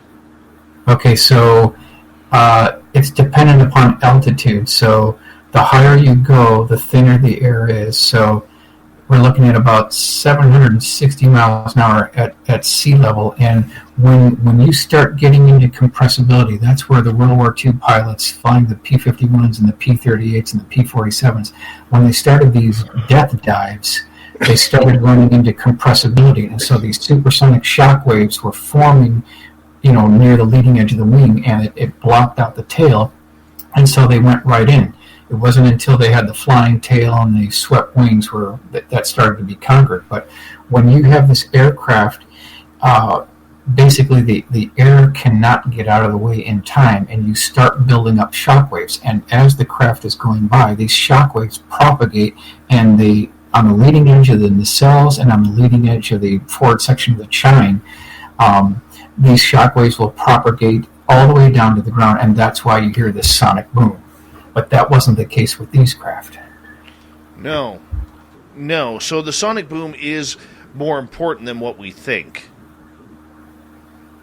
Correct. They figured out a way to negate all of that. Negate G-forces, negate inertia, negate sonic boom signatures. So, again, somebody figured it out. Jim, I want to get your opinion on this because, I mean, with these sonic booms that we are hearing about, I mean, we're so used to seeing aircraft fly in the sky anywhere we are on this planet. It's usually military aircraft that have the abilities to fly above the speed of sound, now since the Concorde retired, almost 30 years ago. So I'm curious for you, I mean, when you hear these craft, these tic-tac like aircraft that are being able to take off at much faster than speed of sound, I mean, how do you even fathom that as an aviation historian? Well, I mean, I will sort of equate it how I feel about it as a former drag racer. I mean, I used to live at the drag strip every weekend, and I had a hot Camaro. But what the technology differential is, we're still using the internal combustion engine to drive the force. They're using electricity. I mean, you put some very special motors on all four corners of that car. And when you hit it all the way to the floor, you're at maximum horsepower and torque at 0 RPM. I mean, you're gone. Someone out there has a car now. They'll go 0 to 60. That's miles an hour to you guys north of the border. Appreciate that. What's that? 100 kilometers? Yeah, 62 miles an hour is 100 kilometers. Okay, yeah, and. It's I lost track. You were going about the speed of sound. Yeah, they're trying to do that right now. What been witnessed through Michael's incredibly good detective work. Because these things were happening before we had an SST, or at least it wasn't in that particular airspace. And some of the time frames it couldn't have been a military aircraft that's going faster than the speed of sound and not causing a sonic boom. I mean, they hope to fly the X-59, the Skunk Works built. It's down in Dallas, Fort Worth, at a plant there at the old Carswell Air Force Base. And they're going to do some structural analysis on it, vibration testing and whatever. And they're trying to go supersonic with little or no boom at 50,000 feet. That's their goal. Incredible. But they're not there. They're not there. So, we're looking 40, 50 years ago, some even longer. No, we don't have that technology, and technology hasn't. Someone does, like Michael said, but it's not us. And if it's not us, it's nobody. I don't. Anything the Chinese has that goes, oh, a gee whiz, it's been stolen from us. Well, gentlemen, I'm going to take control right back here, as we only have about 15 seconds. We have Michael Schratt for another 30 minutes here on Spaced Out Radio when we return from the break. He's got a beautiful new book out called Dark Files, a pictorial history of lost, forgotten, and obscure UFO encounters. If you want real research, no phony stories, but these are eyewitness testimonies and the pictures that go along with them, it is Dark Files to add to your library, whether you're an aviation buff or a UFO buff or a combination of both. The legendary Michael Schratt, joined by the legendary Jim Goodall. Spaced Out Radio continues right after this.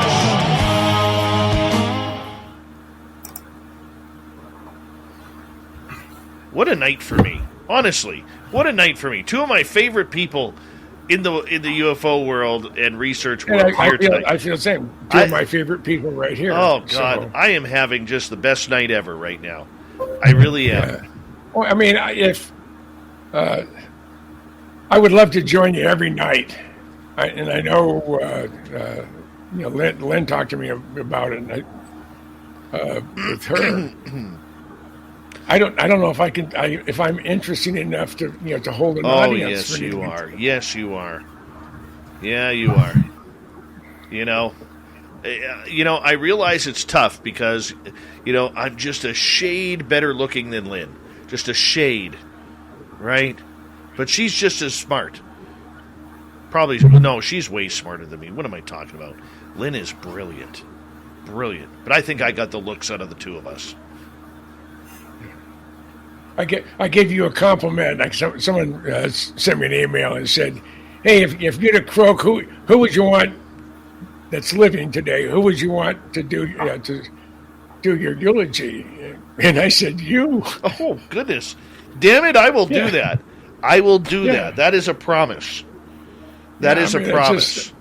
I enjoy your voice. I don't hear very well, but certain ranges I hear really quite well, and your voice is tuned in. Rosemary's voice is in that dead zone, and I mean it's not purpose. It's purely by been around airplanes too much, and when she talks, I can hear her voice. I can see her mouth move, but I don't have the faintest idea what she just said.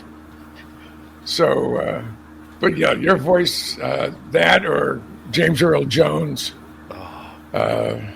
James Earl Jones is the person I would love to read my ufology or my eulogy. My ufology. Where's my mind? My eulogy. Oh, James Earl Jones. I love him. Yeah. So. But I would love to do my eulogy when he was in his prime of Richard Pryor. Oh yeah. Oh yeah. Yeah. I think, or Morgan Freeman, because he has that voice too. Yes. Oh, absolutely. He has that beautiful, and even Denzel Washington has that voice. I think he's the next one. but he doesn't smoke enough to get that chalky voice like the other guys have. Yep. I'm about 3 shades. You have to excuse me. Rosemary, I had such a bad session on yesterday when I was getting her radiation treatment that today went great. So my body is just going. That's all right. Yeah, you're here with you're here with loved ones, man. that's right. Yeah, That's right. yeah. We got you. Like I said, 2 of my favorite people. Right? Yeah. No, we got you. Yeah, Curly, Larry, and Mo. Is that how we go? Yep.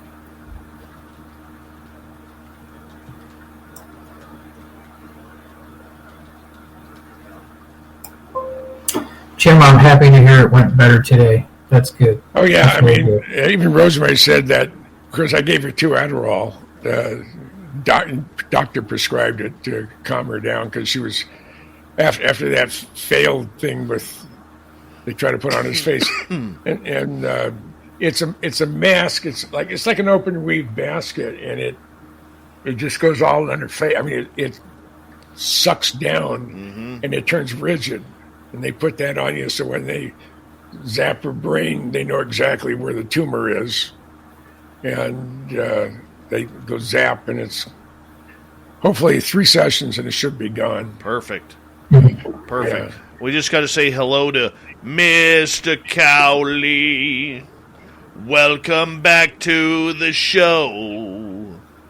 Oh, Mr. Cowley loves his spaced out radio. That's all I got, boys. That's all I got. I haven't even done the second stanza of that one yet.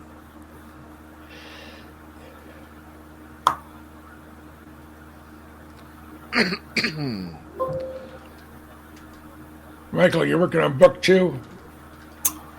I just finished my next episode for the YouTube channel, and we're going to post that probably in a couple days.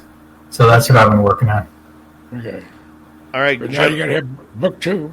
Oh, Yeah, you want me to do a book too, huh? I want Okay. book 2, 3, 4, 5, and more. Gentlemen, hold on one second. Thank you to John, Dry Toast, Jeremy, and Cat Chaser for the awesome super chats. It's a wonderful way to support what we do on this show on a nightly basis. Do some shopping. Go to our SOR store on our website, and good stuff there. Here we go.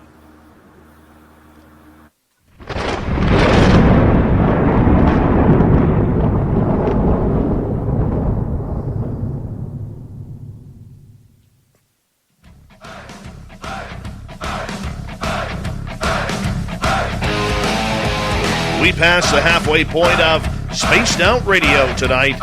My name is Dave Scott. Thank you so much for taking the time to join us. We really do appreciate earning your listening ears. Want to remind you that if you missed portions of this show or others, we got your free archives at youtube.com/Spaced Out Radio. Do me the favor, hit that subscribe button. Our website is spacedoutradio.com. We have a plethora of features for you, including rocking out to Bumblefoot, reading Shirky Poo's Newswire, checking out our swag as well. Follow us on Twitter at Spaced Out Radio, Instagram at Spaced Out Radio Show, and on TikTok at Spaced Out Radio. We continue on tonight with Michael Schratt. He's one of my favorite researchers in the world. Yes, I cannot stop saying that because it's literally true. He's got a great book on Amazon. You can get it right now. It just came out February 8th, called Dark Files, a pictorial history of lost, forgotten, and obscure UFO encounters. And it is a book for the ages. We are also joined by the legend, Jim Goodall here. Gentlemen, welcome back. Thank you, Dave. Glad to be here. One of my favorite place. I'm telling you, Michael is going to have an ego this big after you and I, Jim, are done with, praising him for how awesome he is. Yes, he does. Yes, he does. Yeah, he's. Thank you, gentlemen. I tell him every time I see him or talk to him. That's nice. That's good. Yes. So should we continue with our case here? Yes, obviously we're not allowed to be humble around Michael, so we're just going to continue on with this case here. Let me bring it on up here, my friend. There we go. Okay. All right. So time frame here is March 23rd, 1966, Temple, Oklahoma. And this case concerns an electronics technician, basically an instructor, who worked at Shepherd Air Force Base. His name is Eddie Laxon.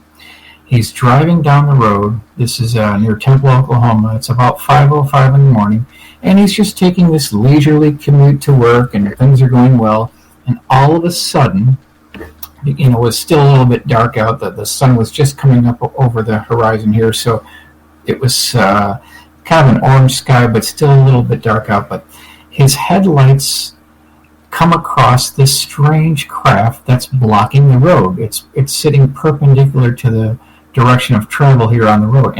And the best way, gentlemen, to describe what this craft looked like, it looked like an overturned bowling pin. That's the best way to describe this. So this is Eddie Laxon, about 5:05 in the morning. He encounters this overturned bowling pin. Now, try to describe it for you here. It's 75 feet in length. It's about 8 feet tall, and we'll start at the beginning here. It had this chrome-polished aluminum exterior.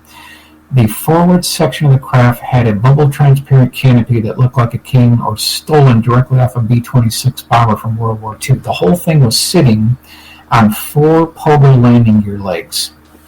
It had 2 beaming spotlights shining directly down onto the road, and then 2 beaming spotlights shining forward.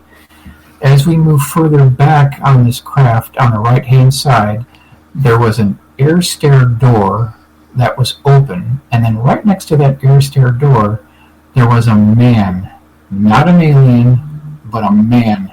He was wearing 2-piece green military fatigues. He was wearing a baseball cap with the bill turned up, and he had a flashlight in his hand. He was shining the flashlight down onto the stairs below, like he was looking at something or investigating something. Now, on the top part of the craft, it had this interesting spire device, a stinger or spire that tapered back toward the aft end of the craft, and it terminated in about a 12-inch diameter ball at the end of the stinger. Now, that stinger, gentlemen, looked like the same type of device if you go back to the old electric trolley cars in San Francisco where it had this pole that connected to the wire. That's what this thing looked like. It had this swept, curved stinger device. Now, after the air stair door, there was about a 3.5-foot diameter porthole window that was divided into 4 equal pie segments. Just after that porthole window, there was written in black letters the designation TL4768 written on the side of the craft. TL4768. At the very end of the craft, there were 2 flight control surfaces that appeared to be way too small to be effective for aerodynamic flight. Now, what happened next is, when the gentleman who was wearing the 2-piece green military fatigues found out he was being watched by Eddie Laxton, he immediately climbed up this air stair door. The door was shut, and then there was this high-pitched drilling noise. Here's that pattern recognition again that we're hearing, this high-pitched drilling noise. The entire craft lifted off the ground about 50 feet, sat there for about 20 seconds, and then, gentlemen, this thing took off like a spark on a grinding wheel and made no sonic boom whatsoever. Estimated speed about just a little bit over 700 miles an hour, and at that speed, it's just incredible technology. Now, I've got the original sketch here from Eddie Laxton himself. It's a bit out of scale, so I spent a day actually fixing the scale errors, because he's got 8 feet tall and 75 feet in length, so that was corrected. Now, what I do want to mention is before this gentleman went into this air stair door section of the craft, Eddie Laxton said that he could see on this gentleman's shoulder, and I'm just going to read the description that I put down here, there was some type of military ranking symbols on his sleeve that looked like a naval admiral. That's what he could see on this gentleman's sleeve, just above his elbow. That's what was seen. So again, this is March 23rd, 1966, and this isn't my case, ladies and gentlemen. This is an actual Project Blue Book case back in 1966. Wow. So this craft I mean, it looks very cylindrical. But I would think alien right off the bat, or extraterrestrial, if it wasn't for the letters and numbers on the side. That's right. Now I've got the Daily Oklahoman, March 1st, 1971, pulled up here, and it's got a picture of Eddie Lex, and it says "Object sighting now rude." So what it's saying is that he got so many phone calls and people wanting to know all about this that he just, and the ridicule, the demeaning comments, the bullying comments, he just completely lost interest, and he regretted even mentioning this. So what that does, in point of fact, it actually adds more credibility to the case because he regretted even opening up his mouth. Now, let me hit you with a comment he made that I think is very interesting. Now, this is Eddie Lexon talking here. Quote, "What I saw was definitely not from space. The man was wearing fatigues and had a cap with the bill broken up like Air Force mechanics wear," Laxon said. "It had common English letters on it." So, ladies and gentlemen, what I'm proposing here, and this is back in 1966, is somebody made an interesting propulsion system breakthrough that had nothing to do with obsolete liquid rockets, solid rockets, and that brings me to my next real quick thing here is we should all consider very carefully the tremendous implications about what that statement really means, what he just said in that newspaper clipping, that he didn't think it was anything alien, and whatever this man was, he was wearing a baseball cap with the bill turned up. It certainly looks like it's one of ours. Jim, I'm curious your thoughts over this. You've seen some weird aircraft in the past. Yeah. Does this add up? Does this make sense? Well, like I say, I believe Bob Lazar's real, so he was working on reverse engineering. Maybe this was one of the craft, or they took what they learned from his reverse engineering. If I'm sure there was many followed him after he left.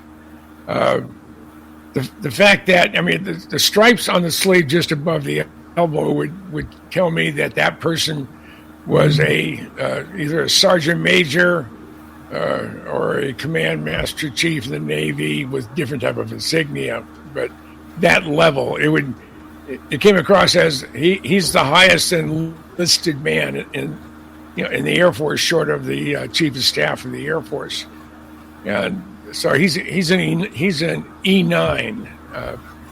They're like generals, and the fact that he's dressed up and he goes inside tells me that this is ours, or we have been allowed to take someone else's craft and learn how to fly it, and maybe they had to make an emergency landing, or there was something that was amiss that he had to go out and check because he did have his flashlight on. That's right. That's right. So he may have been looking at something. If something fell, something rattled, but he needed to stop immediately. And I don't know if the door came down in flight. That could be it, because he is looking at it, and that would be a reason for an immediate. If we can stop on a dime, let's do it right now and park this puppy. And the most convenient way is to go sideways, because you have the largest reflective surface towards the oncoming traffic. If you went tail first or nose first, you could almost, even with those high lights, that could be two individual, motorcycles miles apart, and it's just an optical illusion. So parking on the side because you had to make an emergency landing because your door opened up, and that is my idea of what we're looking at. I like that, Jim. I like that analysis. That's good thinking. Well, one thing that kind of caught me with everything is the open nose, because in the 60s and 50s there was a lot of testing going on with open nose aircraft, leading back to the F-86 Sabre, going to the A-7, the A-8, You know, that was very much a lot of the technology at that time, was that big wind tunnel coming right in the front. Yeah, that's true. But there's no. It doesn't appear there's any exhaust or anything in the rear to give it forward propulsion. I'm assuming just by the fact of its landing gear or landing posts, and maybe that's where Elon got his idea on his rocket ships. Because the light is shining on the steps, emergency landing was required, and I think that's what we're looking at. But it's a manned by Americans, or at least our military. And this was 1966? 1966, yes. Wow. And what's interesting about this case is when that craft left, he continued driving down the road about another half mile, and he came across a truck driver who was pulled off to the side of the road. He had his driver's side door open, and he was standing on the running boards of the truck. He had just previously encountered the exact same craft that Eddie Laxon had seen. So when Eddie drove up to this truck driver, he said, "Are you okay?" And he described to Eddie what he had just seen. And it was at that point that Eddie Laxon knew that he wasn't the only one that saw it. So there were 2 eyewitnesses that saw this thing.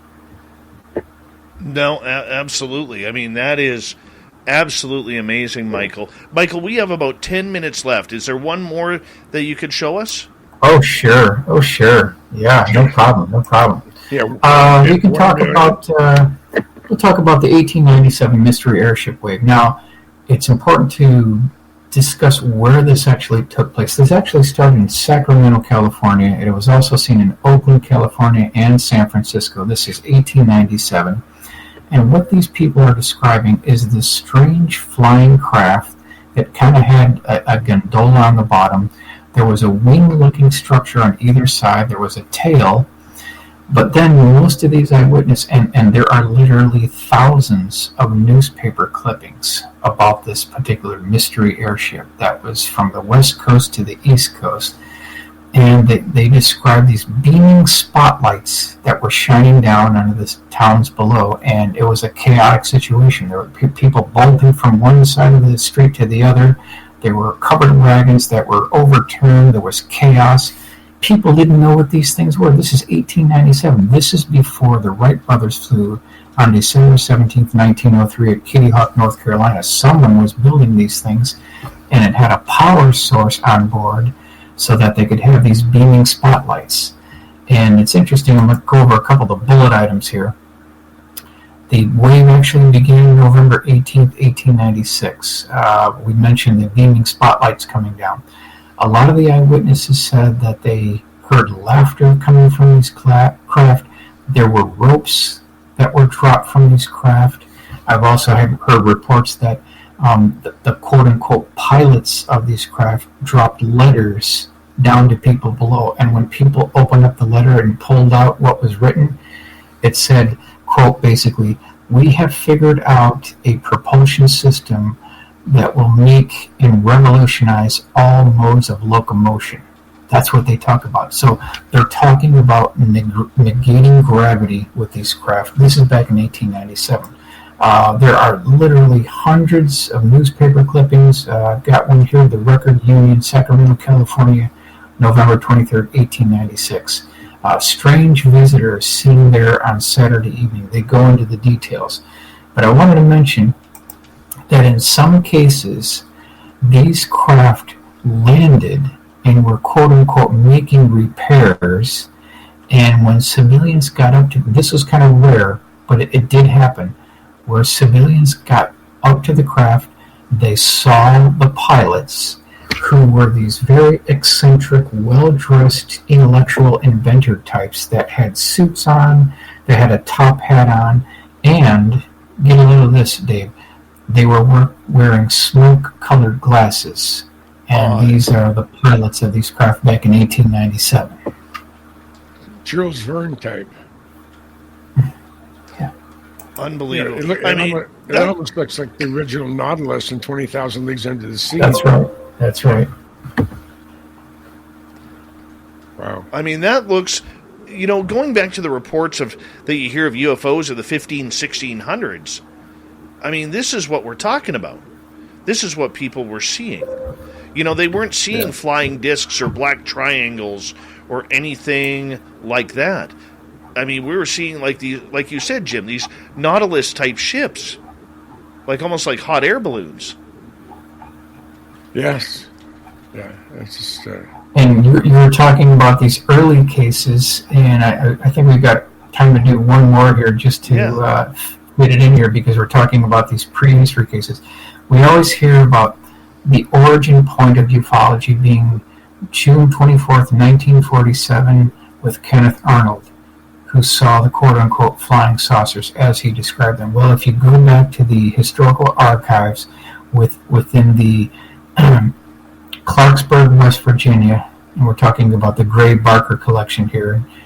Pretty difficult to dig this out, but they have a collection of what's known as the Otto Binder reports. Now, Otto Binder was a very prolific writer, and between 1965 to 1969... Have you been putting off projects on your property, waiting for the right time to buy a tractor? Come see us at Sun South. We'll help you find the quality John Deere tractor with the implements to meet your needs. And owning a John Deere from Sun South is more affordable than ever with 0% financing for 72 months on select models. So why wait to tackle tough jobs on your property? Come see us for your John Deere at Sun South. Equipment for those that do. Some restrictions apply. See dealer for details. Offers expires February 28, 2022.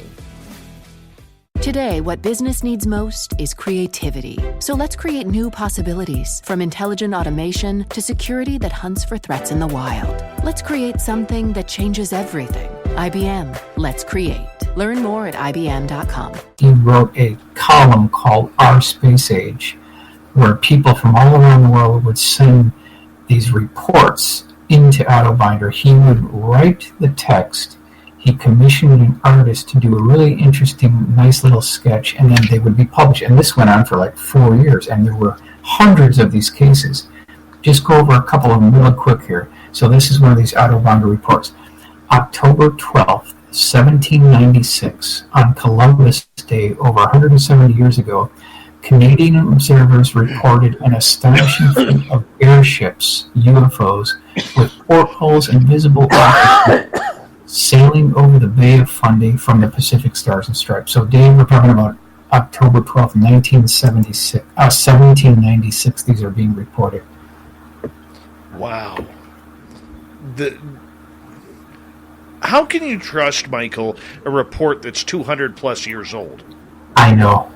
It's difficult. I agree with you. It's hard. But when you put that together with other cases that sort of support this, like we'll go a little bit further ahead here now.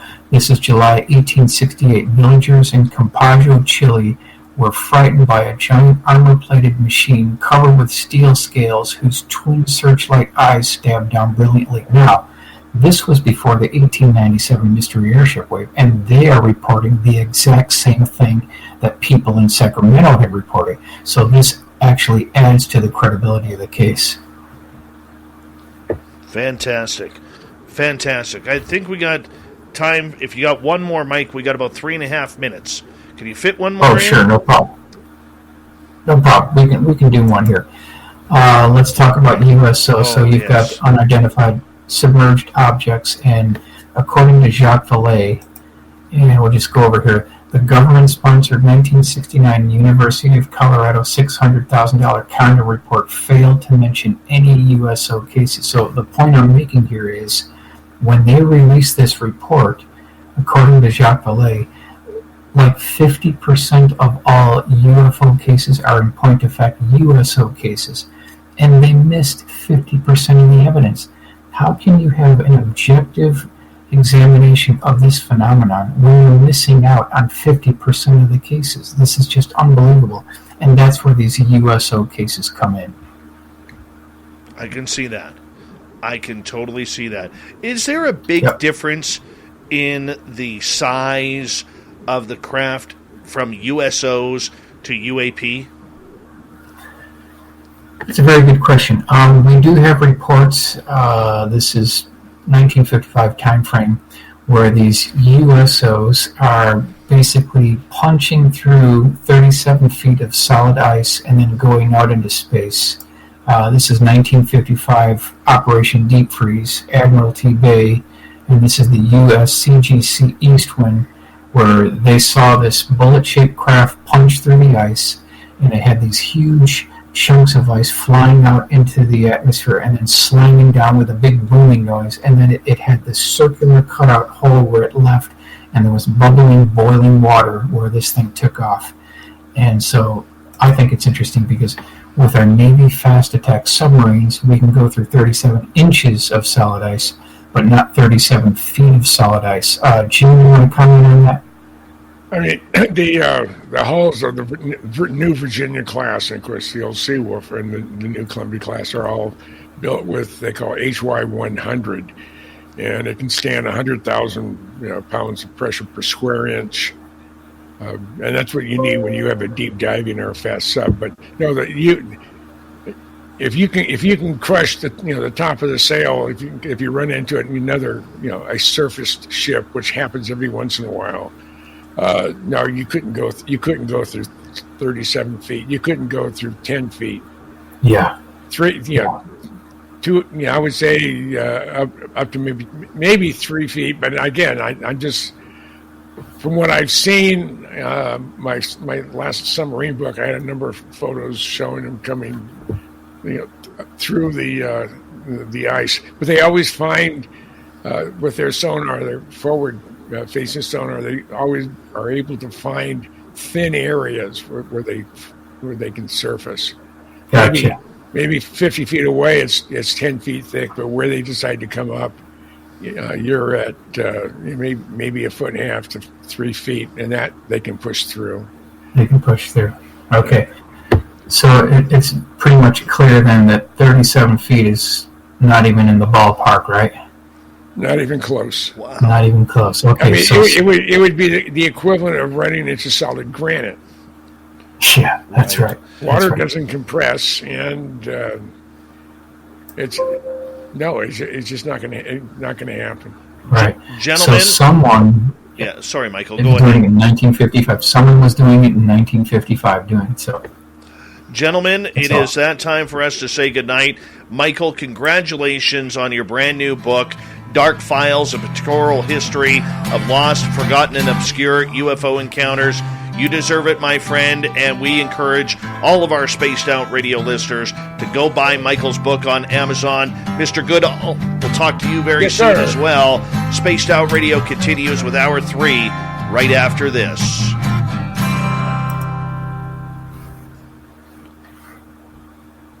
Michael, I could say that I sure don't feel like I did you justice tonight. You're just so damn good. You're so damn good. Thank you very much. And I agree 100%. So good to have you on board, Jim. Really is. Yeah, I'm just. You're the star of the show. I'm just a cat. No. Oh man, you guys are, both of you are so brilliant and so amazing. Like I said, there is nothing more that we could say about high praise for you guys. And Jim, obviously, with your wife going through what she's going through, for you to join us, that is wonderful. And thank you so much. And please, for all our Spaced Out Radio listeners, please send Jim's wife love and healing and prayers. And let's send some good vibes over to her, because, hey, when you go through what she's going through right now, we all need it sometime. And Jim's one of the good ones, and so is his wife, and we need to be able to send those positive vibes and healing vibes over, Jim, and we're all going to do that for you. Yeah, really appreciate it. And I don't come on to the show or listen to it enough, but I always enjoy just your company via the internet. Well, and that's and Michael knows. I mean, Michael knows that where I stand. So. Yeah. Well, Jim, if you're ever bored and you just want to come on and join, just let me know. I'll always bring you on. Always. Okay. Yeah, man.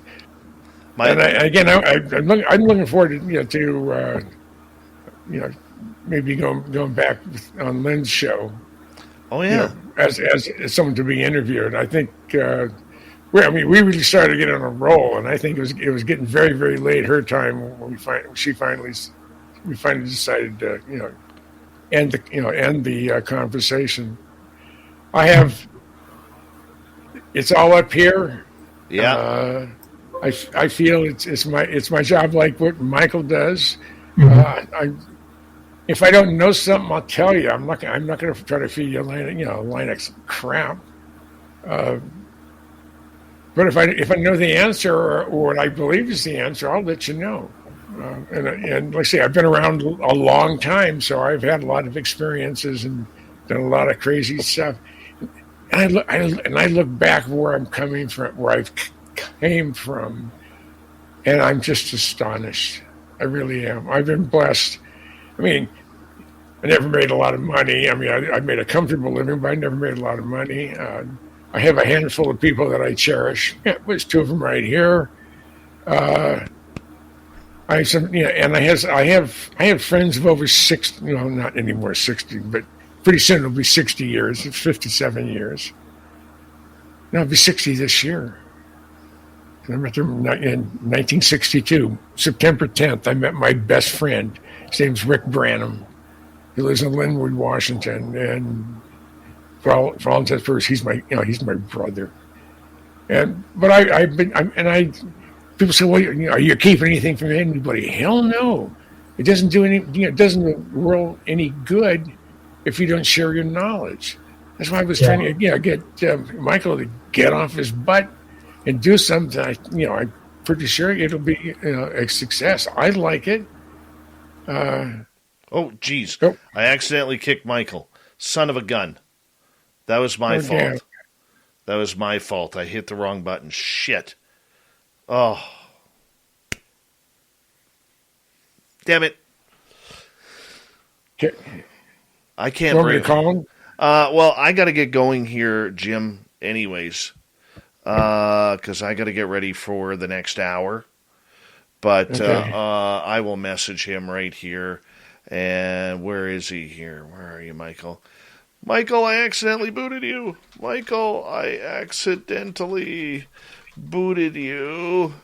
My bad. I am so sorry. But anytime. Absolutely anytime. Anytime you want to come on. There he is. I was just messaging you. Michael, that was my fault. I'm so sorry, man. That's okay. Oh my God. I've kicking myself in the ass here. But he doesn't love you anymore. No, that's not true. That is not true. Actually, I went to remove the your computer from my screen, and it booted you instead. So that's what happened. But Michael, congratulations on your book. You deserve it. And you know what? I'm going to tell you right now, all of us who read that book are going to be better off for it. It's going to teach us so much. And knowing your work and what you do, I can't speak highly enough of you, your research and everything. And I'm just so proud to call you a friend and a friend of this show. Absolutely. Looking forward to seeing you, Dave. That's great, and I'll send you a book too. Thank you. And there's no fluff, or they're not. He's not throwing a bunch of filler in there. The crap just to fill in space. Everything he's done. You look at his supporting documents. I mean, oh yeah, it's right there. Oh, I hear you. It's right there. And so again, Michael, I am so very, very proud of the book, and thank you very, very much for dedicating it to me. Of course, very nice. It's my honor. It's very my nice. honor. Gentlemen, I unfortunately have to run here because I got to get the third hour underway here, but thank you. Much love. We will see you both at the Golden Nugget in Las Vegas, April 22nd to 24th for the Vegas Spaced Out Radio Fan Party. You guys are going to be there. I can't wait to see you guys. Good. All right. All right, boys. Take care. Adios. Good night, everybody. Here we go. Okay, see ya. Would you like to connect with us? Head to spacedoutradio.com for all your latest show info. Now, back to Dave Scott and SOR. Third and final hour of Spaced Out Radio is now underway. My name is Dave Scott. Good to have you all with us. We really do appreciate earning your listening ears wherever you are from this beautiful planet we call Earth. Hi to everyone listening in on our terrestrial affiliates around North America, digitally on TalkStream Live, Revolution Radio, and KPNL. All of our archives are free. Join us at youtube.com/Spaced Out Radio. Just do me the favor, hit that subscribe button. The Desert Clam has set the password for tonight in the SOR Space Travelers Club, and Clam's got for us Zafri. Zafri is your password. Use it wisely, Space Travelers, as a Clam sets the password each and every night right here on Spaced Out Radio. Our website is spacedoutradio.com, where we have a plethora of features for you. Rock out to Bumblefoot, read Shirky Poo's Newswire, check out our swag as well. Follow us on Twitter at Spaced Out Radio, Instagram at Spaced Out Radio Show, and on TikTok at Spaced Out Radio. It is time once again where we take a big look at another great freaky story, courtesy of Swamp Dweller, as we enter the swamp. Hi, Spaced Out Radio listeners. This is Swamp Dweller. It's time for your nightly dose of spookiness on the show. If you have an interesting encounter or a spooky story that you would like to share, be sure to submit them in at swampdweller.net. You can also find our YouTube channel at youtube.com/swampdwellerreads. Now, let's chill out, relax, and together, let's enter the swamp.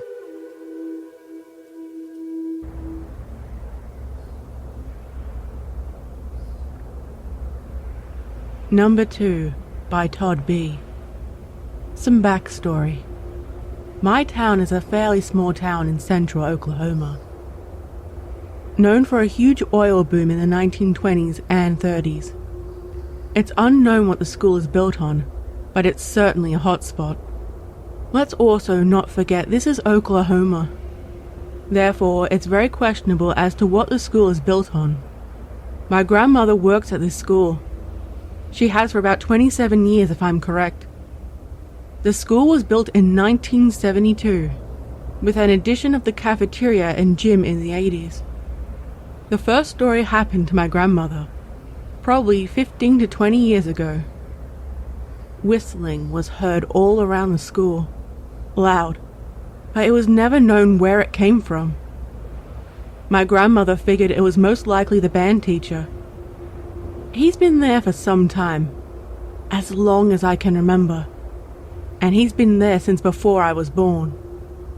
He still teaches today, and I can confirm the whistles. A lot. At some point within about a week, my grandmother got used to the whistling, and just began ignoring it, even on days when nobody was at the school with her. One day, she heard the whistling. Not thinking much of it, she just continued working. A man walked up to her in a grey wool suit, something far out of style. She sees him, stops him, and says, "Hey, what are you doing here? You shouldn't be here." He stops, looks at her, stops whistling, smiles, and begins whistling again. He proceeds to walk into a classroom, and the door slams shut behind him. It took her some time before she finally decided to open the door. There was nothing in there. The room had a window, but there's a screen. The window was closed and the screen was unbothered, as it cannot be opened. The next story takes place later, roughly 2014 to 2016. I'm in about 4th to 6th grade. The school is a 4th to 6th grade elementary school, so I'd go with her in the mornings. At that time, I'd be at school no matter what. For a little while, I get bored of cartoons and knew of ghost stories. I decided it'd be funny to scare her while cleaning her classrooms. I knew of a class that had a perfect hiding spot right outside the door. I'd knock on a locker right next to the door and wait for her to investigate and jump out and scare her. I did this often until I got bored of it. But it seems somebody seemed to enjoy it. I was watching cartoons since my interest went back to those days, and my grandmother comes running into the teacher's lounge and asks if I did what I normally do. I denied, of course, and she believed me. Years later, I found out what happened. She was cleaning the classroom I'd always scare her at. It was a normal routine for her at this point. Clean the room, hear a knock on the locker. She had enough of it and just said, "Okay, little man." My childhood nickname they still call me, to be honest, despite being about 5'10" now. "You don't scare me." And a little girl runs in giggling. The girl runs under the table and my grandma looks, sees nothing and simply says, "Okay, you scared me," and finally finishes up the classroom and moves on. This little girl ghost I seem to have influenced isn't aggressive. She was never seen there until after I played my games. And it seems she still has her fun on teachers to this day. I deep down consider her a friend for keeping my stupid little games a reality, but in a far more scary and somewhat cool way. My third story again involves my grandmother. I have a few that involve me as well, but my grandmother's are far more interesting. This one happened in 2019. She was in an accident heading up to Norman, Oklahoma. About halfway there, she was sideswiped by a pickup. Luckily, she was fine. Merely got some whiplash and a repaired Ford Fusion. She was out of work for about a month. She returned and was cleaning a classroom, one to the right of the one I played my pranks on her in. She was cleaning it, and she bent down to pick something up, only to come back up and be completely surrounded by people, all of them in clothing far out of style today, and all of them being spirits she's previously seen, all of which said simultaneously, "We've missed you," before disappearing. She wasn't in fear of any of them. Here's a few of my own at the school. I don't really see anything, but I feel things, and I have heard things. I've never really felt anything aggressive, other than the one in the library. But even so, it is more of a don't mess with me and I won't mess with you type. I've always imagined it as a gangster. I also remember there were lots of orbs in the gym, just everywhere on the infrared security camera. I heard lockers bang on occasion, and a girl and I heard a piano play on its own. I remember a lot of kids also saying things about how the room the man walked into had an odd feeling to it. I still feel things anytime I'm over there. Oh, big thank you to the Swamp Dweller. Go to youtube.com/Swamp Dweller Reads. Hit subscribe on his channel, and you can get literally hundreds of spooky stories that he's compiled over the last 6 years. Yeah, the Swamp Dweller, we thank him and his support of Spaced Out Radio on a nightly basis. It is time once again where we bring in the fedora-wearing John Hudson for the unbiased UFO Report.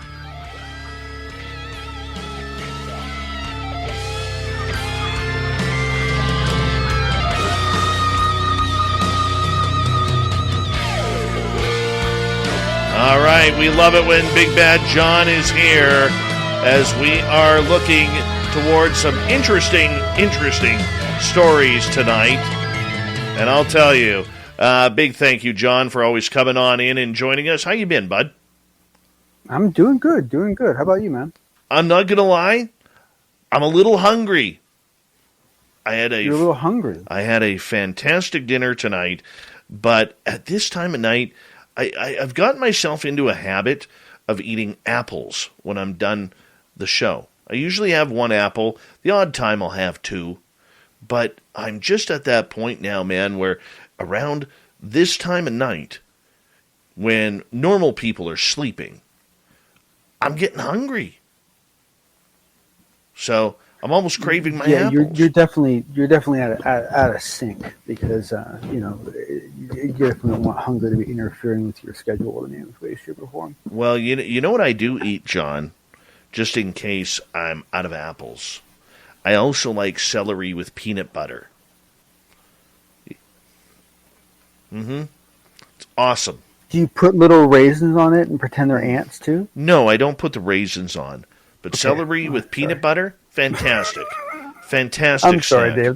That wasn't nice. I apologize. Absolutely. There's no reason why someone shouldn't like that. That was I think funny. the last time I had that, I was seriously like in the second grade. So come on, little Johnny, eat the ends on the peanut butter. Oh, I can see. Exactly. It's like, oh man. Oh, this is why we love you, buddy. This is why we love memories. you. Yeah, I'm telling you, man. I'm telling you, it's always a good time when you were here. What's going on in the UFO world tonight, my friend? Oh, nothing. I don't know. Kind of boring, but no, actually, there's some fun stuff going on, and it's neat because a lot of these articles and a lot of these topics actually can get very serious and interesting if you dive deep into them. But if you just take them on the surface level, a lot of them are just kind of fun and interesting. And so one of the first ones, which I typically avoid these kind of stories like the plague because I understand how optics work. But they did actually find small glass marbles on the moon. And so, whether, someone's going to go so far as to claim this is proof that some ancient tribe was playing marbles on the moon or not, I won't go that far yet. But what's really interesting is if you read the article, it turns out they've found these glass balls on the moon before. And they're a known result of certain types of impacts. Really? What's different about these is they're much larger than what they usually see. And some of them appear to have varying opacity. How opaque they are seems to vary. And so they want to do some testing on it and so forth. But essentially, it turns out it is actually a natural phenomenon. But it's one of those things where, I've studied the moon quite a bit, and I did not know that these had been found before on the moon, right? So the first time I read it, I was like, why are we just seeing these for the first time? Turns out we're not. But super fun story just because it looks like we were paying NASA to go up onto the moon and play marbles with the Chinese. Well, you know what, though? I mean, nothing came out of that Chinese picture just before Christmas where there was that block that seemed to be sitting and standing out, and I guess it was a rock formation that just kind of looked weird from the distance. I mean, let's just be honest here, John. I mean, the way that we're starting to look at the moon and what could be there, I mean, even the photograph that was taken on Mars recently, where there seemed to be a big chunk of metal, like a round cylinder type of metal that was photographed. Obviously, it's from some sort of NASA craft or something along that lines, because they wouldn't show us if it was anything alien or historic, But, I mean, I think it's interesting when we find these little anomalies now on the moon or even on Mars. I mean, it just makes it so much more intriguing, like, what's next? Even though they're not going to show us the juice, Well, but the thing is that what I'm really enjoying about it is we're finally starting to get a cadence and a process to it where essentially we're able to fail, at least get into a state where you can either fail something or put it in limbo, right? And that's not as great as being able to fail and pass. But if you can at least fail in limbo, then at least now you have some sort of a sorting mechanism where you can make some progress. Yeah, no kidding. No kidding. I mean, the thing is it is a really good example for everyone because, if you go, 20 years from now and look at all the weird things we're going to find on the moon, 97% of them are probably going to end up being really weird, fundamentally mundane natural phenomenon. But there's going to be some percentage of stuff that's going to be just really weird. And whether that's going to be whether the source of that is going to be an ancient alien contact, a recent alien contact, an asteroid contact, whatever. I have no idea what it could be. It could be anything. there will be some percentage of stuff that's like, whoa, where are we with that? And that's the fun stuff. That's the good stuff in science is never the, oh, I thought so, or oh, finally. It's the, huh? And the what? That's where real science happens. You know what interests me, John, is you think the moon has been there for millions of years. Okay? I mean, it has taken impact after impact after impact. We really don't have any idea what is hiding on the dust underneath the dust of the moon. I mean, there could be, we have a clue just by the small samples we've taken. We know pretty deep, though, because what we do is we actually shoot shotgun shells into the ground, and it causes the ground to explode, and then we collect all the debris. And so we've actually gone, but you get deeper than a couple feet, and that's why some of the recent lava caverns that have been found have been so surprising, because some of them were just right out in the open, and we didn't know they were there. So but the thing is that the moon is it's an amazing place, because what people forget is that because, so look, the fact that it's in lockstep orbit with us, that's actually not as special as it sounds. It is special. We're very grateful. The moon, thank you. It's awesome. We appreciate what you do. But there are other places where that happens. But it is a special relationship in that what it does is it essentially turns the moon into a shield. And that's what the moon is. It's a shield. And it's been a shield for a long time. And you want to wonder how good of a shield it's been? Take a look. It's taken a beating, right? And essentially we have those outer planets like Saturn that take most of the brunt of what comes in to get us. But if things get past there, the moon is one of our last defenses. It really is. It really is. I'm just curious because, one day, we haven't explored a lot of the Earth. A lot of the moon. We have with cameras. We haven't really been up there since 1970-something, right? I think it was 76 or 77. And please correct me if I'm wrong. I'm sure somebody will do that. We do have soil samples for much of the moon's mapped out very well now. I would actually argue we know more about the moon now than we do the Earth. Probably.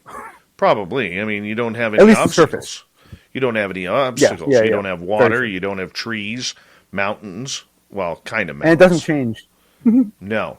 I just look at it, man, as you know what? I still think that one day we're going to find something up there that is going to just be wow.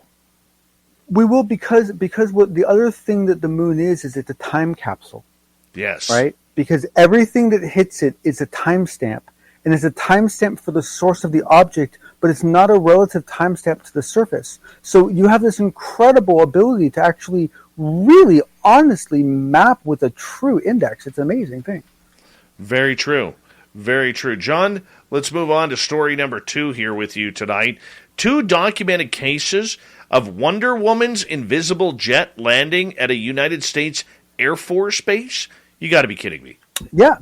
No, this is good stuff. I've always been a big fan of Wonder Woman, and I think that if they got her on the payroll, that's good for all of us.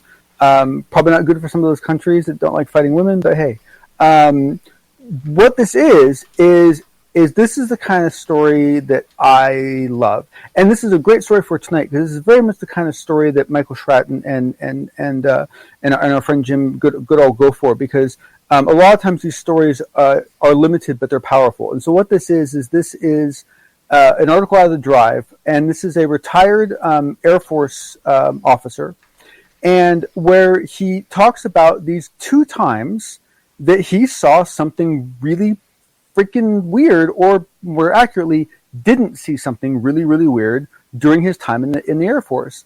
And I encourage you to go read the article, but the quick synopsis of it is it happened to him twice. It happened to him once at Diego Garcia. If you guys know anything about Diego Garcia, you'll know what a interesting place it is and how unpleasant it is to be there. Really unpleasant. Depending on what you like to do. And then the second one was actually stateside I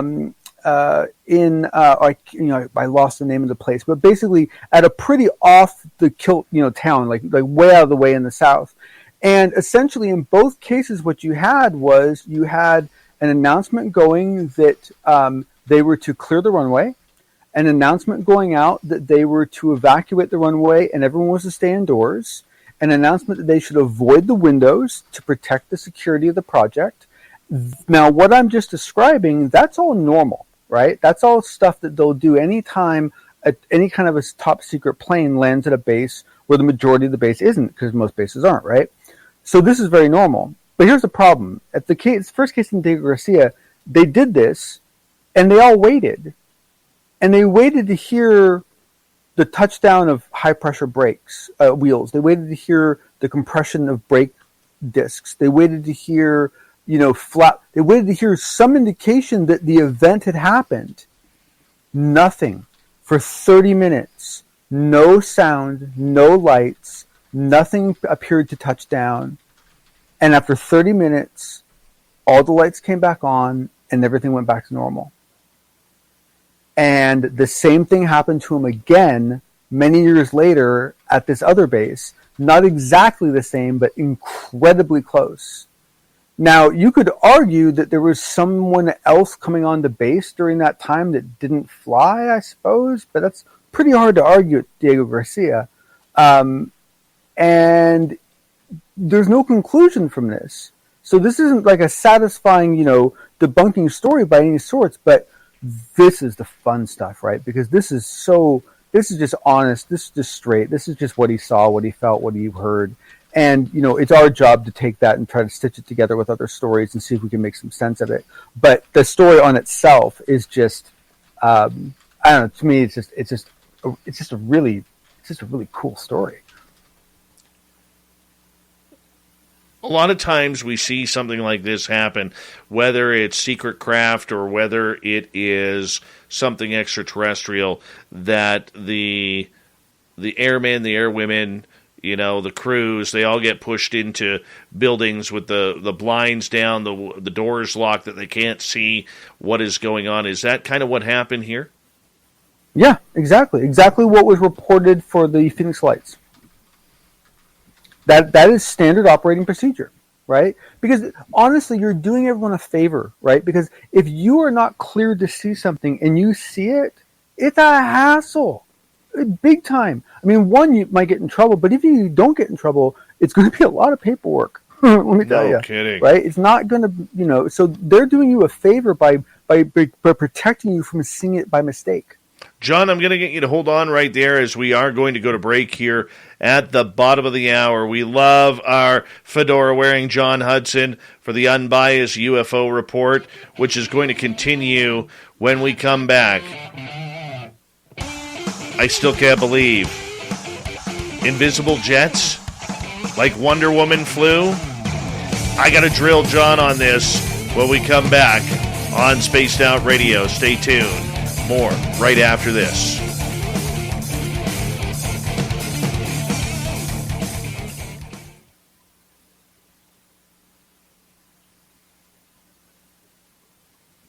All right, we're clear.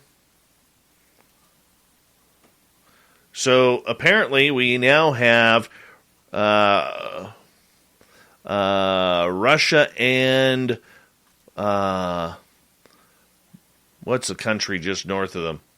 Belarus bombing the Ukraine. Apparently Israel is now firing missiles and bombing Syria.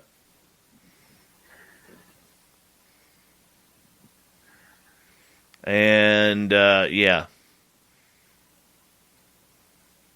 So that's the only part about this that concerns me even the slightest, other than obviously the safety and livelihood of the Ukrainian people, by all means. I didn't mean to say it that way. It is the secondary and tertiary effects that can happen. The fact that there are people who are waiting around to settle scores, they're just waiting for an excuse. Or waiting, or that there's some action they want to take, and they're waiting for a reason. And so all these people take these very opportunistic approaches to an event like this, and it's just makes me nauseous.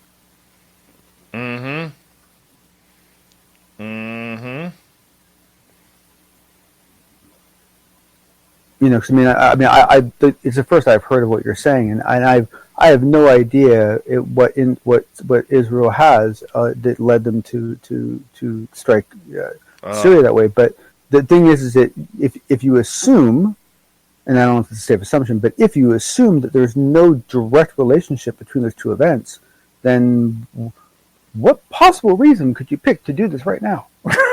Right? I mean, it's like it's bad optics. Yep. Not happy. Not happy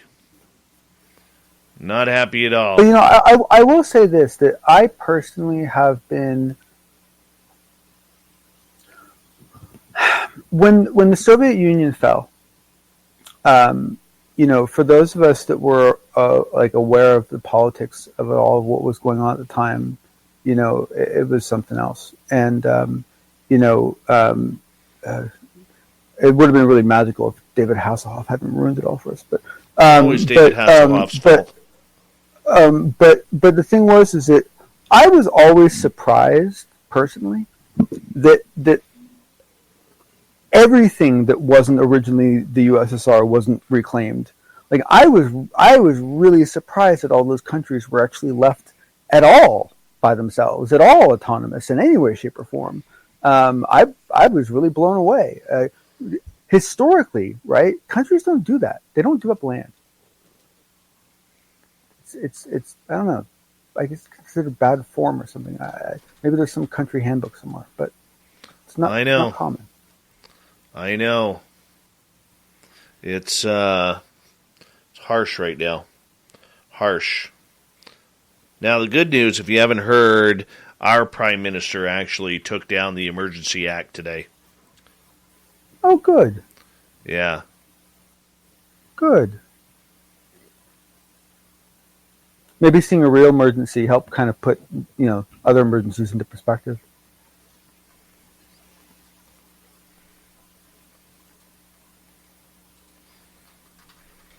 Because, the thing that I can't help but think about with all this, right, is, let's up-level it from all the discussion about physical safety. How is this going to affect the college prospects of all the kids in those regions? How is it going to affect the delivery of medical services to normal people during normal stuff, not even during the bombings, during normal stuff, for pregnancies, for this and that, for just life? That's the part that drives me nuts. Hey, my great-grandfather came over, he escaped because he knew at 14 or 15, him and his best friend, after my great-grandfather's brother was murdered by the Bolsheviks in 1918, him and his teenage friend, they stowed away, made their way on a railway cart because they knew the Russians were going to kill them. They made their way down to the Seaway. They stowed away on a ship over to Europe and then stowed away over to Canada. And that's how my family got here. And, nice. And, Do you know what they actually put themselves in? No, but I don't know much. But the point that I'm getting at, we've got 5 seconds, is, this sucks. This sucks. Yes. I got family there. Yep.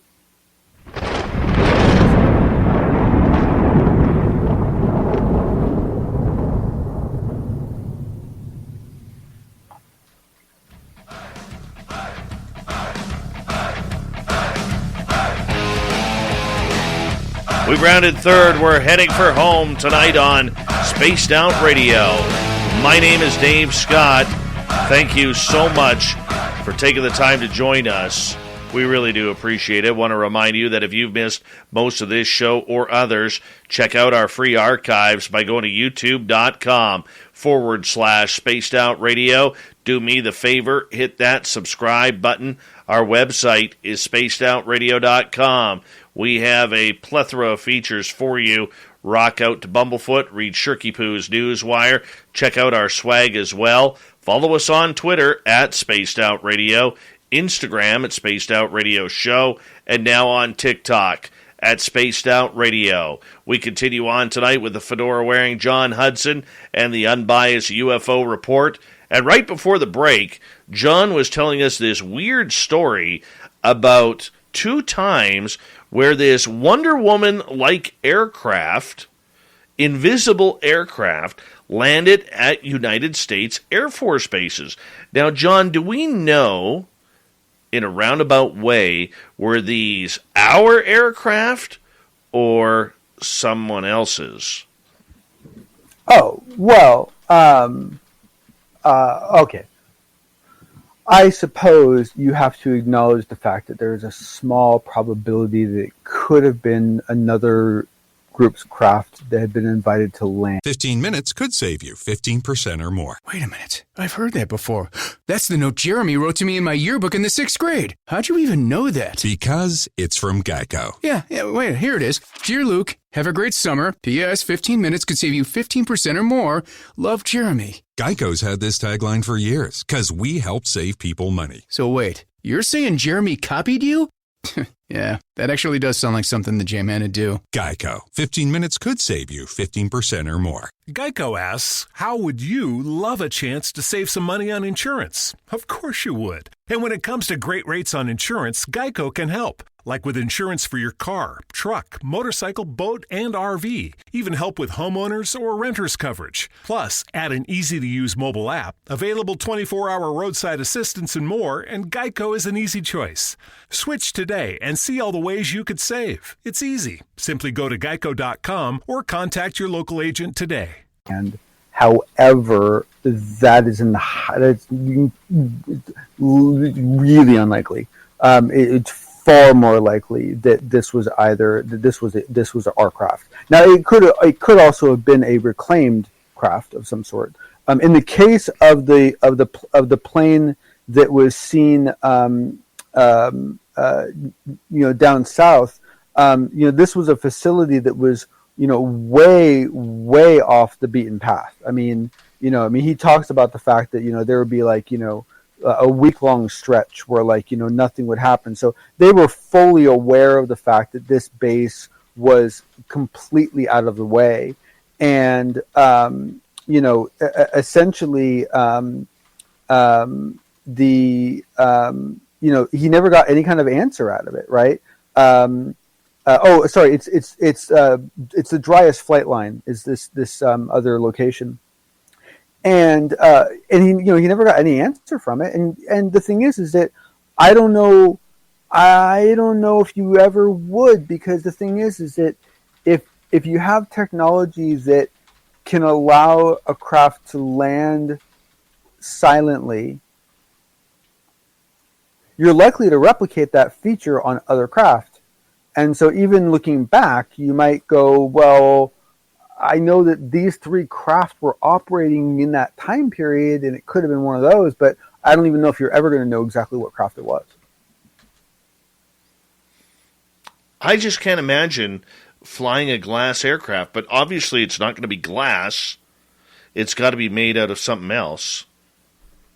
Well, no, what it is it's a plane that, because the thing is that everything's, they pulled on all the blinds, right? So they're not used to seeing anything, but what they are used to seeing is lights, right? Something like a glint of something, a sense of movement, seeing something move. Sound really was the big deal, right? Sound was the big deal about this. Nothing. And the thing is that, time and time again, he was at that one base, that dry space for 10 years. And never saw anything like this again. This was a complete one-off. And in the case of that one, in the case of Diego Garcia, it seemed like it was more normal operating, and that makes some sense in that Diego Garcia gets some pretty. They get the B2, so they get whatever is needed. But essentially, what they were told was that we were advised. It says we were advised that Navy was conducting sensitive operations out of a large red, dilapidated hangar at the north end of the airfield. They just get notified like it's standard operating business. But what they're used to hearing during that period of time is sound of any sort, right? And the thing is that you there's so many ways. I mean, you can just it is possible to record your own sound and play it back in an inverted way that it will cancel out to a degree. I mean, there's noise canceling technology, has gotten quite far, but and I know we do have that helicopter that can land without making a sound. So it's possible that's what it was. It's possible that what landed was some aspect of the copter that landed in Bin Laden's compound. Very true. Very true. We got time for one more story with you tonight, my friend, as we continue on with the unbiased UFO report with the fedora-wearing John Hudson. Congress is done? What do you got going on here? So this was more of a just an enjoying the posture of this article that was written by Christopher Sharp over at Liberation Times, basically talking about the fact that in laying out in some detail that he believes that Congress has reached the point of being done with the waffling, done with the lack of certainty, done with the lack of consistency. Basically, is starting to really kind of turn on the screws from the point of view of trying to get information out of people, and he basically kind of lays that out in a nice, concise way. And I'll provide a link. Everyone check it out. But the other big part that came out of this story was that it was an email that basically included Susan Go that basically confirmed that examination of UAP incursions has continued up until now at the 2021 levels. So basically what came out of this information was that there has been absolutely no slowdown at all in events whatsoever. So, and that's not that we haven't heard that before, but it's nice to be hearing that from another source. Well, the interesting part about this is Susan Go being the front runner and the face of the entire Pentagon / Alphabet Agency's stories there. She has been so steadfast over the years that none of this was truly happening. Does this put a little bit of egg on her face, or I told you so, on her plate? Well, yeah, I'm guessing she got bonused based on people not believing in UFOs, and so I'm going to guess her performance plan isn't all that shiny right now. But the thing is that the thing we have to remember is that the likelihood that Susan Go personally cares a blip about this topic is very low, and what is really more likely is that she is a very aggressive performer at whatever task she's given. And unfortunately, someone has given her the task of trying to shut this up. And she's executed pretty well at it. I think she's done well. Not well enough, but she's done pretty well. Yeah. And been rewarded for it. Yeah, that's... Well, I mean, obviously you need a strong press person in order to get through a lot of that. And we've seen what happens when you don't have one. So yes, you do. You need a very strong person, without a doubt. You got and that the right. thing is that on other topics, she does well. I'm sorry? On other topics, she does well. Yes. I mean, if you don't have a care about it, right? Then But I can just imagine, and I'm not defending her here, but I can just imagine the uncomfortability she would have regarding that, it gets. But I mean, the denial. I mean, this goes back right to the Lou Elizondo conversation that we had yesterday. The denial of the fact that she was even denying that. It was almost like Lou who? I know. Who are you talking about? And I know. And the thing is, how this world works. You know what this means? This means that in her own personal life, there are at least two people, probably one friend and one family member, that razz her about this all the time. Like just constantly tease her about it, because how could you not? I mean, if you knew her personally, how could you not tease her about this? It's ridiculous. But it's her job. Oh, I understand that. But I mean, just the fact that this must be just seething through her teeth to be talking about UFOs being real, man. Oh yes. Well, yeah, because I mean, ultimately, it's any partisan disclosure is at some level her failure, I guess, in a weird way. I mean, I hope she doesn't see it that way, but she could, depending on how she was tasked, right? So the fact that she's become a source of information to let us know that, incursions have continued and investigations have continued, well, it's damn kind of her. Well, I agree with you, John. It is damn kind of her, but I mean, I don't know. Look, in the end, she's a PR person. That's her job. She has to spin it any way her bosses want. Yep. It doesn't matter. That's what a PR person does. Yep. And for a lot of people who don't understand, I mean, it could be raining cats and dogs outside, but she will tell you, if her bosses tell you, or any good PR person will tell you, that it is a bright, sunshiny, blue sky day, and get your towel and head off to the beach, because that's what's going on outside. That's what a good PR person does, and they can convince people of anything. Almost like, an Emergencies Act is necessary in Canada when it really isn't, right? I mean, it's amazing what a good PR staff can do. Did I go there? Well put, sir. Did I go there? Sir. Well put, sir. Well put. Yes, totally agree. But how's the media? Totally okay, like Liberation Times, they've really been getting some good stories regarding all of this in the last 6-7 months, especially. Yes. I mean, no, they've been doing good work, and Christopher himself has been writing some nice stuff. It's been really nice. It's a new voice, and it's a nice new voice. It is. It very much is. I mean, did he get any quotes or try talking to Susan Go regarding this article? Unlike his previous articles, this one's actually pretty short and sweet. He basically just gives you kind of a nice synopsis of what was being what he thinks is impacting things and what he thinks is driving these. But then he basically slips in that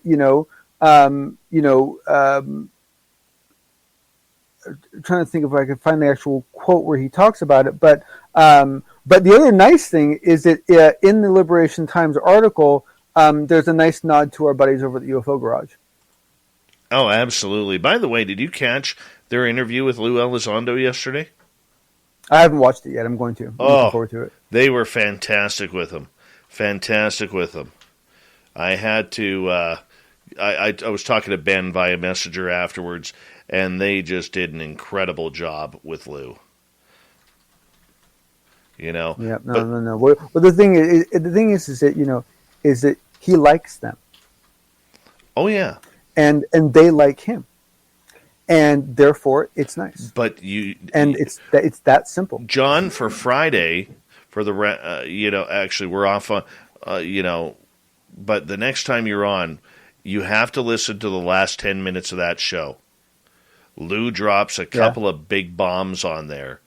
Very cool. That, like, for instance, he made out when he was asked about Roswell. He took audience questions. He was asked about Roswell, and he said, he goes, I can't give details on it. He goes, but do you really think that the Army or any military branch would send out a commanding officer and surrounding hundreds of troops for a Mylar balloon?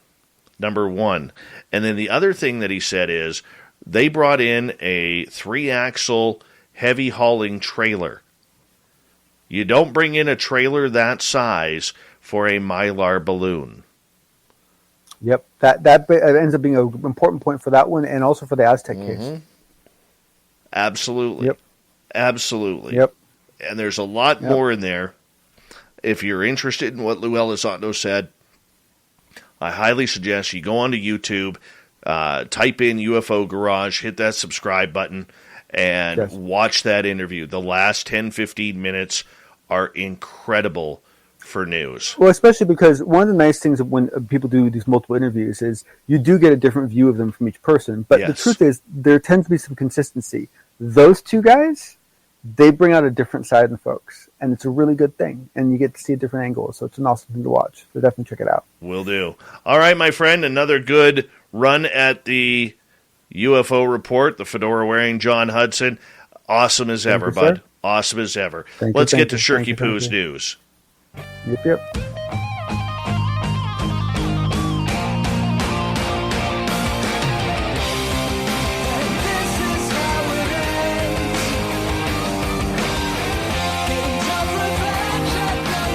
All right, let's see what Shirky Poo has for us. Huge rats that are capable of treading water could be coming to a toilet near you. Yes. This is apparently happening as rats are being seen more and more digging their way into your water pipes and entering your home, according to one pest control expert. Ian Halens, the aforementioned expert, says the rats, some of them the size of cats, seem to be taking over. Says, I, for one, welcome our new rodent overlords. Basically, the population of rats is on the rise big time, and that means more and more vermin might be out there looking for somewhere to stay warm and reproduce. I have had more call-outs, Ian says, than ever from homeowners who have heard a noise, looked down their toilet, only to find a giant rat staring at their you-know-whats. Yeah, no one is safe, apparently, from this rat infestation. They are excellent swimmers, bendy bones, and can squeeze into the smallest places. They can hold their breath for up to 3 minutes and tread water for 3 days. And they're coming up the waste pipe, so you know that your doo-doo doesn't matter to them. They are cunning, they are getting bolder and bolder, and if they want to get into your home, they will. Oh, there is the warning. There it is. I mean, look, we see this in Australia, in other places, where snakes are coming up the toilet clogs and giving you a little tickle on the hiney with their tongue. Okay, that is scary enough. But the fact that some ugly bucktooth rat, that pretty much looks like Brad Marchand of the Boston Bruins, literally coming up to your toilet and then all of a sudden giving you a little nip, no siree. This is where I'm proud to live in the cold. Proud to live in the cold. Oh, scary story here. A driver believes that he may have spotted a 6-foot goat man roaming around a village. Yeah, apparently this is going on in Northamptonshire village of Staverton in the UK. People traveling by car were shocked to see a large figure looming out over them in the darkness. A hunt for this creature, for just a moment, is now underway. They're wondering what is going on. What kind of void did this thing come from? The person who spotted it immediately consulted the internet, posting a question about this creature. We have been away for a few nights and traveling back quite late. Towards the end of our journey, this was about 2 a.m., we were driving along an A road in a rural area when something crossed the road in front of us in full headlights for about 3 seconds. It was about the height of a person, maybe 6 feet or over, but had short, powerful legs and hips which seemed to move in a circular, fluid fashion. It was not a deer because it stood on 2 legs. This was in the Midlands, and the area is traditional rolling fields and woodland. In this particular spot, there are no houses or buildings. Nearest is about over a mile away. We drove back today, and it's only 7 miles from home to look at the road layout, and whatever it was moved into a wide bowl-shaped field, dropping off down near a stream. Any ideas? Well, apparently it's nothing natural. Goat man, it has to be. So let's give one for the goat man hiding out in the UK right now. All right. I don't know what to think of this one. And it could only happen in Florida. A Florida lawyer could literally lose her license after being charged with disorderly conduct, according to an arrest report. 49-year-old Kelly Elkins, she's from Beach Lounge in St. Pete Beach. was entering the beach lounge, at around 2:15, but was intoxicated to the point that the manager refused to serve her. So instead of just, saying, thank you, good night, going to try the next bar, no. Ms. Elkins here decided to go into the restroom, stripped off her clothes, came back out, completely buck naked, and refused to get dressed. This was her protest. The presence of the cops did nothing to encourage her. She reminded them she is a lawyer, but no, she has been, I don't even know where to go with this. Yeah, she's also a licensed real estate broker and admitted to the Florida bar in 2001. Now she's being charged. She's been released on her own recognizance. That's got to be embarrassing. Not going to lie. Finally tonight, doctors suspect a woman who was dumped at a New York hospital died from a botched butt injection. You can't make this up. The 53-year-old from Connecticut was driven in her own vehicle to a medical center in the Bronx by two women earlier this month, then dumped her naked from the waist down and claimed they wanted to help her after finding her in distress at a nearby cemetery. The Good Samaritans then took off, leaving the car behind. The hospital called police shortly after the woman died. There were numerous injections into her buttocks and injections with an unknown substance. The woman was found with numerous injections to her butt, and it appeared she was injected with something that was trying to make her butt look a little bit more bubbly. Her death is being considered suspicious. They are waiting autopsy results. Thank you to Shirky Poo for the amazing news tonight.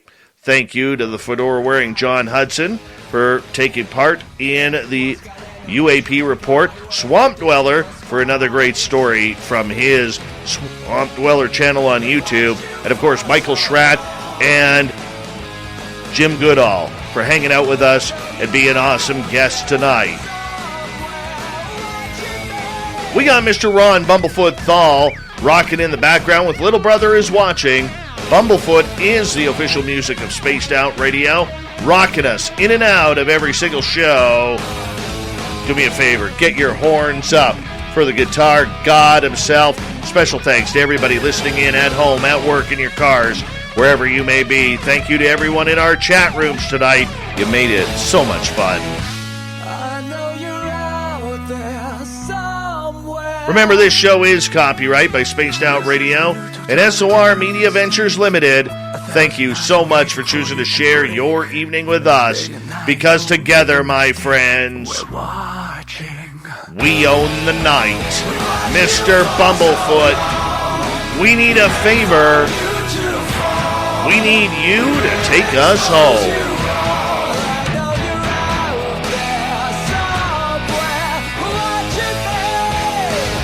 Yes, the Woo Train has docked for the night, but soon, my friends, we shall ride again. Your seats are always available. Your tickets never expire. And if you want to bring a friend, we've got room for them too. Good night.